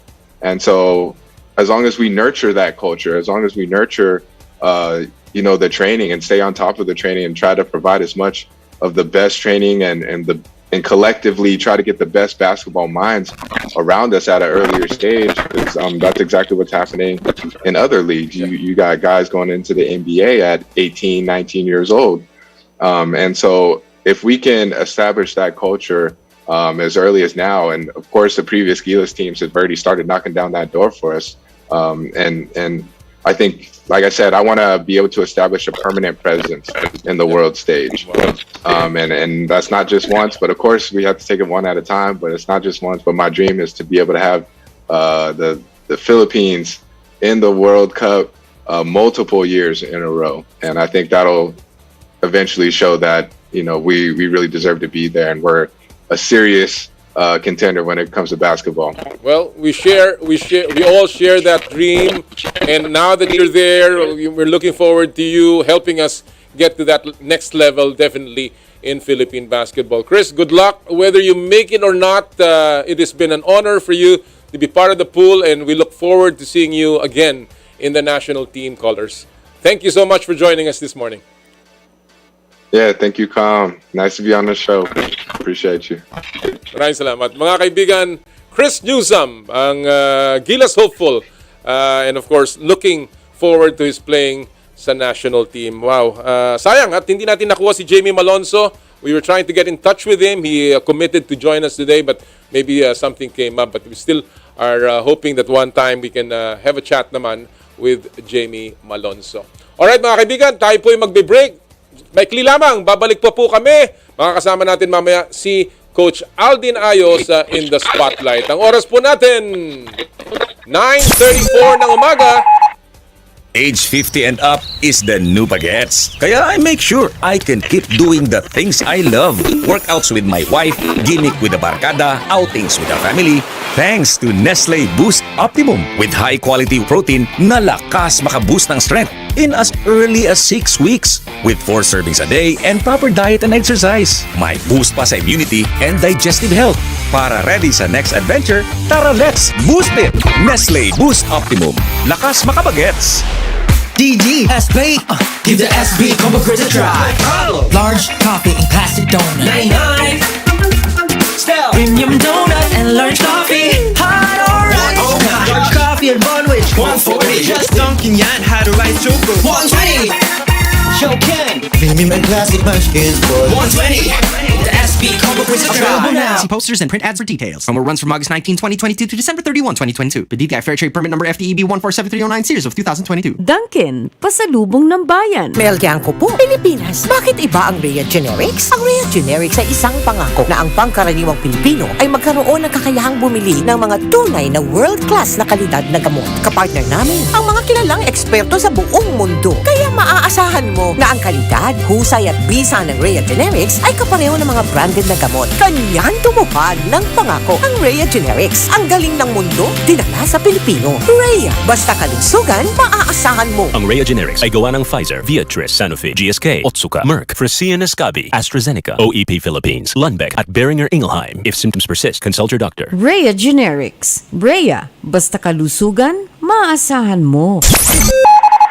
Ang oras, 9:35. Ang oras sa Radyo 5 ay hatid sa inyo ng Rhea Generics. Rhea, basta kalusugan, maasahan mo. Mukhang kailangan ko na naman palitan ng bubong ko, pare. Mag-iisang taong pa lang yan. May tulo na kagad. Ay, bossing! Baka naman kasi hindi matibay yung ginamit nyo. Dapat ang gamitin mo ay cherry loom, ang yerong aluminum. Basta yero, cherry loom. Tibay protektado sa pangmatagalang yero. Power and Play Team na sa Radyo 5 92.3 News FM. Babalik po tayo sa Power and Play. Bago ko po ipakilala ang ating susunod na panauhin, gusto ko lang pong magsabi ng isang pakikiramay sa aking matalik na kaibigan, si si paring Roman Santos sa pagpanaw po ng kanyang misis kagabi. Malungkot, Brother Roman. Again, my condolences, pakikiramay ng aking pamilya at ng buong Power and Play sa pagpanaw po ni Mrs. Maria Ana Laganson Santos. Si Mian ay pumanaw po kagabi sa kanilang mga kamag-anak at mga kaibigan. Si Mian Santos po ay pumanaw kagabi. Again, pakikiramay ko po sa aking matalik na kaibigan na si Roman Santos at ang kanyang buong pamilya, ang kanyang anak na si Jeff at ang buong Santos family. Alright, at this point mga kapatid, pasok na natin ang ating tampok na panauhin sa In the Spotlight. Power and Play with Com Noli Iyala. Siya po ang bagong head coach ng Converge Fiber Xers. Naging makulay, naging controversial, but definitely one of the best coaches, young minds in Philippine basketball. Ito po ang ating panayam sa In the Spotlight with Coach Aldin Ayo. And of course, the man of the hour, mga kapatid, walang iba kundi ang bagong head coach ng Converge, Coach Aldin Ayo. Magandang araw, Coach Aldin. Congratulations sa inyong bagong pwesto. Good day po, Com, and good day to all the viewers. Alam mo, Coach, nasa balita ka ngayon because nga, ikaw ang naihirang na bagong coach ng Converge Fiber Xers. Pero before that, marami pa rin haka-haka. May mga nabalitaan ako na maaari bumalik ka sa collegiate coaching, nabanggit ang San Beda, nabanggit ang UAAP. But dito ka napadpad. Coach, ano bang kwento dito? Kwentuhan mo nga kami. Saan ba nagsimula itong usapan ninyo with Converge, and was there mutual interest between the two of you? Before kasi, I was with Chooks. Pero syempre during that time, inisip ko kasi kung nasa college ako, okay yung Chooks and yung college eh. Pwedeng pagsabayin eh. So, gusto ko sana makabalik sa college. Pero madaming nangyari and hindi natuloy. So, sabi ko, I'll stick with Chooks.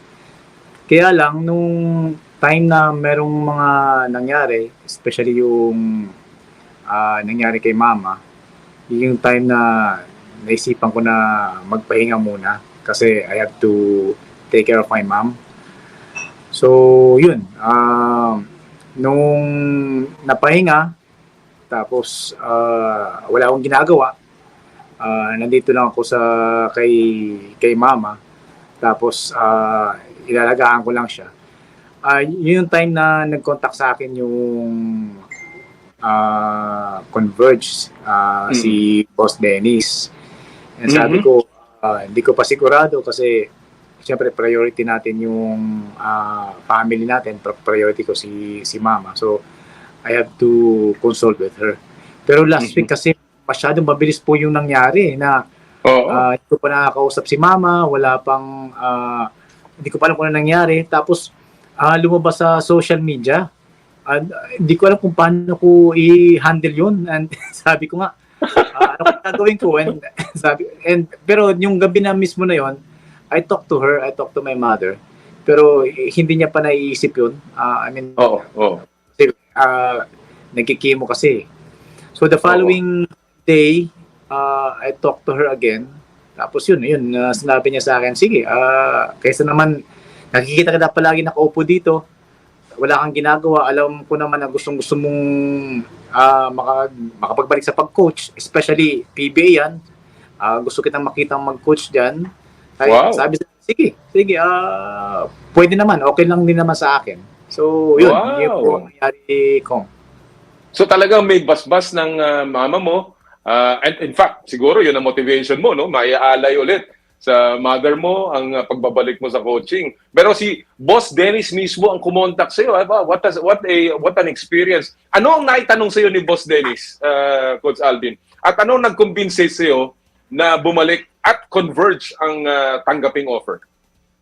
Actually, nung tumawag sa akin si Boss Dennis, nagulat po ako kasi si Boss Dennis yun eh. Oo nga. Isip ko na all people, tapos madaming coaches, tumawag siya sa akin. Pero ang sinabi niya kasi sa akin,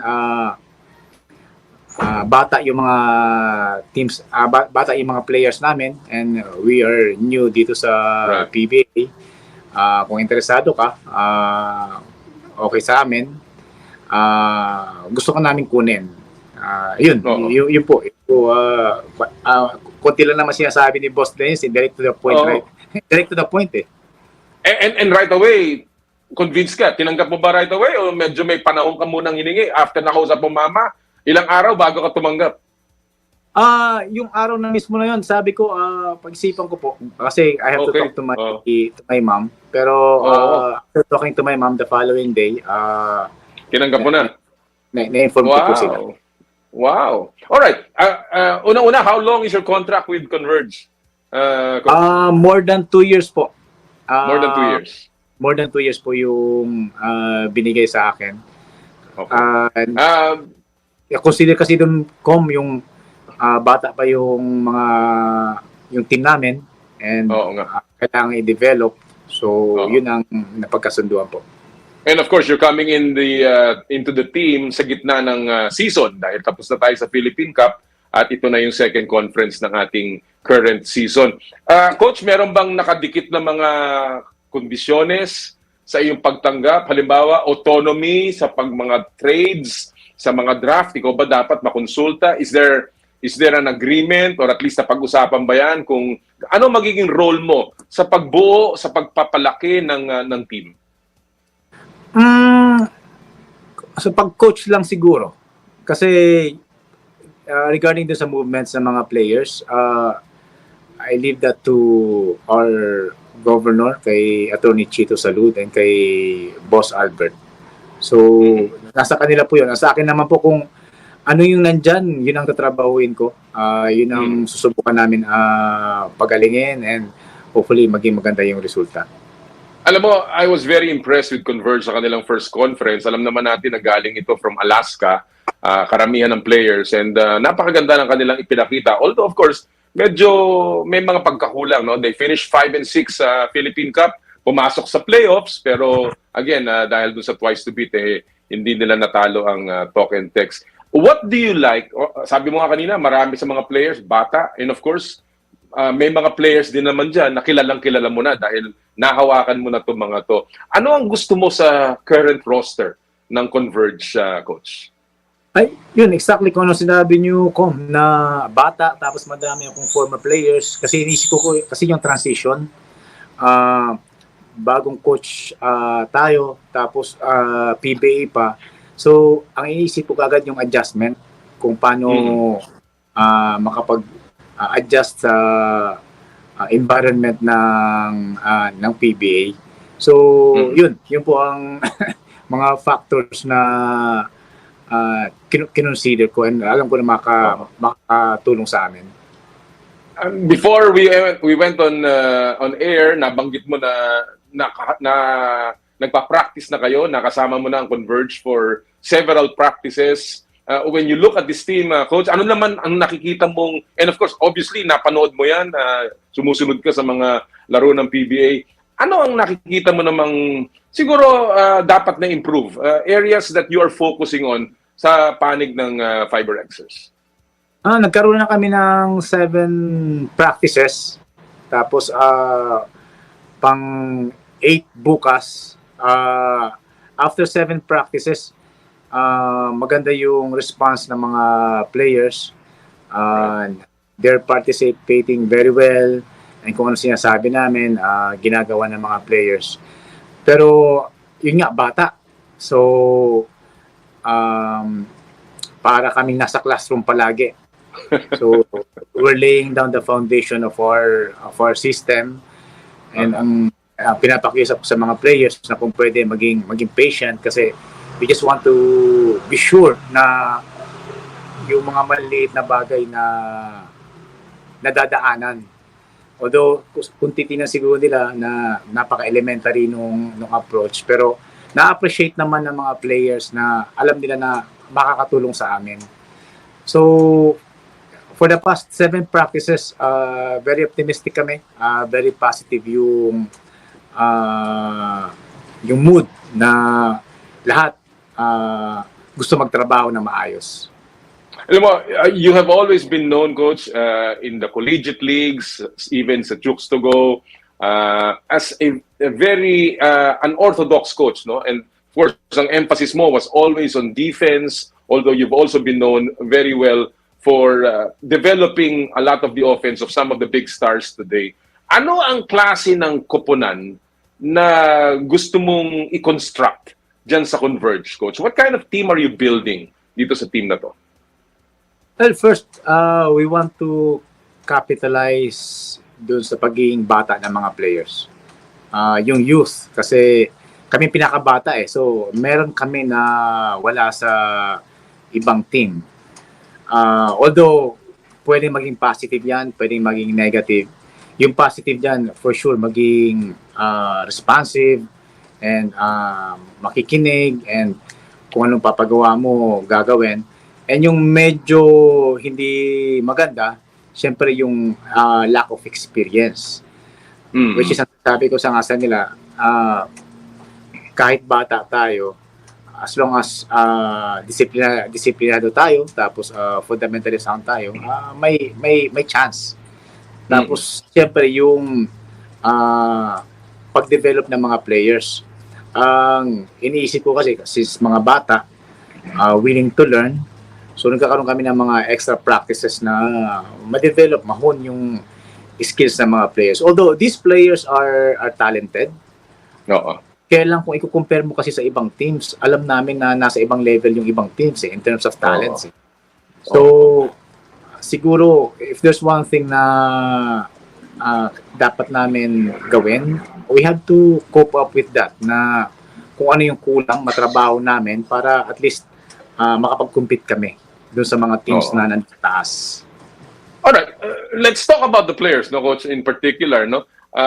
Sabi mo nga, ang daming bata dyan. Of course, meron din mga veterano na talaga namang bumubuhat sa team nung Philippine Cup. But when you look at this team, sino masasabi mong cornerstone, yung you want to build around and you want to use as a peg para ika nga suportahan at maging focal point ng laro ng Converge. Hindi kailangan isa, it may be a couple of players, but who do you think is the building blocks ng Converge?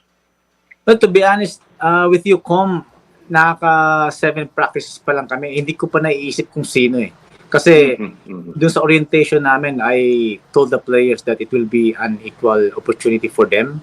So, it's up to them to prove to us kung sino yung magkakaroon ng mga malalaking roles.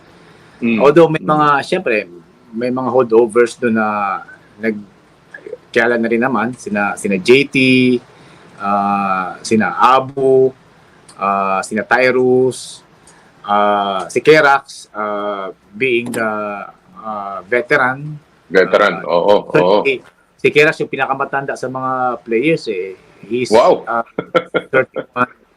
years old. Pero doon sa mga bata, mga promising eh. Sina RK, sina Alec, sina Alain, Justin, of course. Justin Aranya, Gio, Ambo.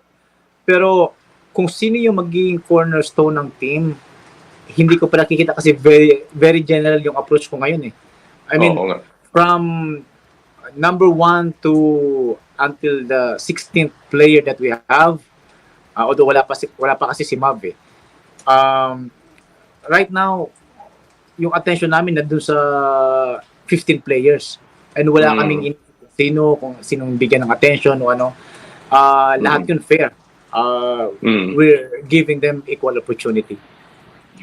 Maganda kasi yung lineup mo because sabi mo nga, aside from bata, meron ding veterano. Sabi mo, nabanggit mo yung mga pangalan, Jeron Teng, sila Abu Tratter, Kevin Racal. Pero meron din kayo na wala ang ibang team, which is size. You have 3 players na puro malalaki, 6'7" and above, na puro mga kayang gumanap ng maraming roles, no? You're talking about Ben Adamos, Gio Ambohot, and of course, si Justin Arana, no? So, how are your what is your thought process dito sa triple towers mo, dito sa triple A? Sa construction, pag triple A, sabihin niyan, napakagaling, no? So, ano ang nakikita mong magiging role nitong triple towers mo when the season or when the conference comes? Malaki kasi they are full of potentials eh. And we are fortunate na nandiyan si Coach Danny Ay. So na-retain si Danny Ay, Na-retain si Coach Danny Ay, Coach? Okay. Kilala naman si Coach Danny Ay sa pag-develop ng mga bigs. So we are very optimistic with those 3 players na mag-improve and makapag-contribute sa amin kasi bihira kasi may size eh. Although they are not that big compared to, of course, Junmar, Japet, Stan. Pero mga bata kasi, pwede mo turuan and yung upside mataas. Tapos may mga coaches kami na ganyan, si Coach Danny Ay and yung mga ibang mga coaches na they will really help those kids improve. But you know, of course, sabi mo nga, while they may not be as big as Junmar, we've seen the potentials of these 3 players nung naglaro sila sa Philippine Cup, and kahit papaano si Arana stood his ground laban sa mga superstar, yung mga bigs ng PBA. And of course, yung dalawa mong si Ambohot at si Adamos nagiging stretch 4, pwedeng minsan nga nagiging wing players pa, no? So the potential is really there. And I want to ask you, when you look at the season last time, maraming player ka pa rin na pwedeng itap. Sino sa tingin mo naman, Coach, ang maaaring mag-break out for you this conference? Pwedeng si Alec. Stockton. Oh, wow. Stockton. Nandun kasi lahat eh. Skilled, maganda ugali, kasi very aggressive. Pero bata din. So, kailangan minsan sumusobra. So, kailangan mamanage ng maayos. Pero okay na rin medyo sobra kaysa naman sa kulang. And, aside from Alec, of course, Alain. Nakikita ko Alain na kilala ko naman si Alain kasi nakapanood ko siya nung nasa college siya. And even nung naglaro siya sa MPBL, alam ko naman kung anong kaya niyang gawin. So, it's just up to them na makapag-adjust dun sa sistema na ipapa-implement namin. Alright. May mga players akong gustong tanungin sa iyo. And I want to ask you, alam natin ang kanilang nagawa in the past, but I'm sure as a new coach nila, some of them nahawakan mo na, meron ka nakikitang dapat nila sigurong madagdagan in terms of the particular skills that they have right now, no? And let me ask you first, halimbawa, anong particular skill do you want to see na ma-develop o ma-add ng isang Geronteng who averaged about 14.5 points a game, 7.3 rebounds and 2 assists noong Philippine Cup. But what do you see na isang bagay na pwedeng idagdag pa ni Geronteng? Noong una ko siya nakita, medyo nag-gain ng weight because it's coming from injury. So yun ang una kong sinabi sa kanya na ikaw JT, kailangan magbawas ng konti. Which is understandable naman kasi galing sa injury. Pero aside from that, I know him eh. Nakikriticize siya dun sa shooting niya, dun sa range niya. Pero, well, he may not be a shooter, but he is a basketball player eh. Na hindi ganun kaganda yung form, pero nakaka-shoot eh. I mean, effective. He gets the job done. And I know him. I know he's a winner. Tapos, yung work ethic, nandun. Tapos very positive sa practices. Then he's a leader. So malaking bagay sa amin si JT. And aside from that, of course, he's familiar with my system, and I think kilala niya ako personally kung paano ako mag-coach, kung ano yung approach ko sa coaching, paano kami magtrabaho.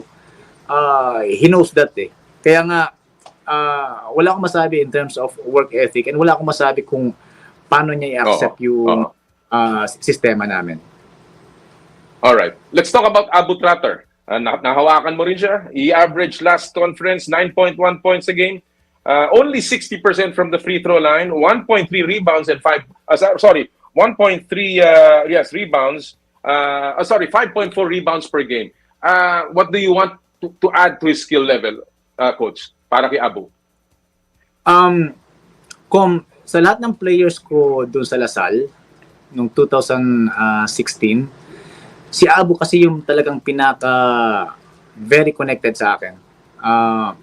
Baka eto info lang to nung nag-take over ako sa Lasal, actually si Abu naka-impake na yan. Lasal yan. And I told the management that sabi ko baka mabigyan ng chance yung bata. Which sabi ko magaling eh. In terms of the athleticism, his size, tapos medyo kulang pa sa skills during that time. Pero alam namin na yung motor niya magiging asset namin eh. So we have that kind of connection. And right away actually nung nag-report ako sa Converge, he was one of the players that was very excited.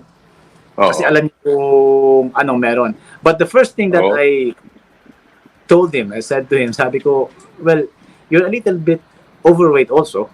Sabi ko, kailangan magpa-condition. Which is, kaya ko yung bata yun eh, very receptive yung kung anong sasabihin ko. And right now, he's doing it. Then, actually, yung mga pinagagawa namin ngayon, Nagagawa niya kasi naalala niya kasi yun ang ginagawa namin before eh. So, yan po mga kaibigan ang panayam natin kay Coach Aldin Ayo ng Converge Fiber Exercise. Medyo mahaba pa yan. If you wanna hear the full interview, puntahan niyo po ang ating Facebook page and we will post it there. Again, congratulations kay Coach Aldin and of course good luck sa bagong kuponan niya at ng kanilang upcoming conference. Bago tayo magtapos, gusto ko lang pong i-announce lahat ng ating mga nanalo sa Joyride Super App Top-Up Promo na mananalo ng 1,000 pesos e-wallet credits. Ang ating pong mga winners today, Angel Micaela Villapando. Congratulations. Hendrix Bonifacio, Christian Manza, Ain Kenneth Castillo at si Manileo Reyes Consular. Marami pong salamat sa pagsali. Kukuha nyo po yung 1,000 pesos e-wallet credits ninyo from Joyride Super App na magagamit nyo for delivery, for motorcycle taxi, at kahit sa Joyride car. Alright, doon naman po sa mga nagpadala ng kanilang Pulso ng Bayan comments. Naku, napakarami si Paing Santos, ang dami nito yung mga nakuha nating mga komentaryo. Benjrich Uy, Jason De Guzman sa Facebook, Edgar Blas, Armando Dominguez. Pero ang nanalo po sa atin, at sa mga sa Twitter ko, ang dami po nagpadala. Ito po ang nanalo sa atin ngayong araw na ito. Flash natin. Yan. Si Dowon Ree from Twitter. Sabi niya, Clarkson, Sotto, Ramos, non-negotiables. Kiefer, Scotty, Japet, if he can, Oftana, Adams, Malonzo, Tamayo, Parks, and Almasan. You win Chooks to Go gift certificates. At ang isa pa po nating nanalo ay mula naman sa Facebook page. I-flash nga natin yan bago tayo magtapos. Meron ba? Makukuha ba natin? Sige, basahin ko. Ayan, basahin ko na lang dito sa ating bago tayo nakakahiya kay ano. Ito po, ang ating pong nanalo ay si sino ba to? Yan, Kevin Placiente Cabarrio. By choice for the final 12 are point guard Dwight Ramos, third in Ravenna, Robert Bolick, shooting guard Jordan Clarkson, Scotty Thompson, Calvin Oftana, small forward Jamie Malonzo, Carl Tamayo, Lebron Lopez, forward Japet Aguilar, Raymond Almasan, and center Kai Sotto. Hindi kailangan tama ang sagot, pero napili po namin siya. Congratulations, makakatanggap kayo ng gift certificates from Chooks to Go. Alright, that'll do it for us this morning. Ako, ang dami na naman natin na pag-usapan. Marami po salamat sa lahat ng sumubaybay sa atin ngayong araw na to at lahat na naging bisita natin. Lagi po natin sinasabi, tuwing Sabado, bawal ang masungit. At sa lahat po ng ating gawain, ad maiorem Dei gloriam, all for the greater glory of God. Kami po ang 1PH, teleserbisyo para sa Pilipino. Susunod na po ang inay ko po. Happy Sports Weekend mga kapatid! More power, more play!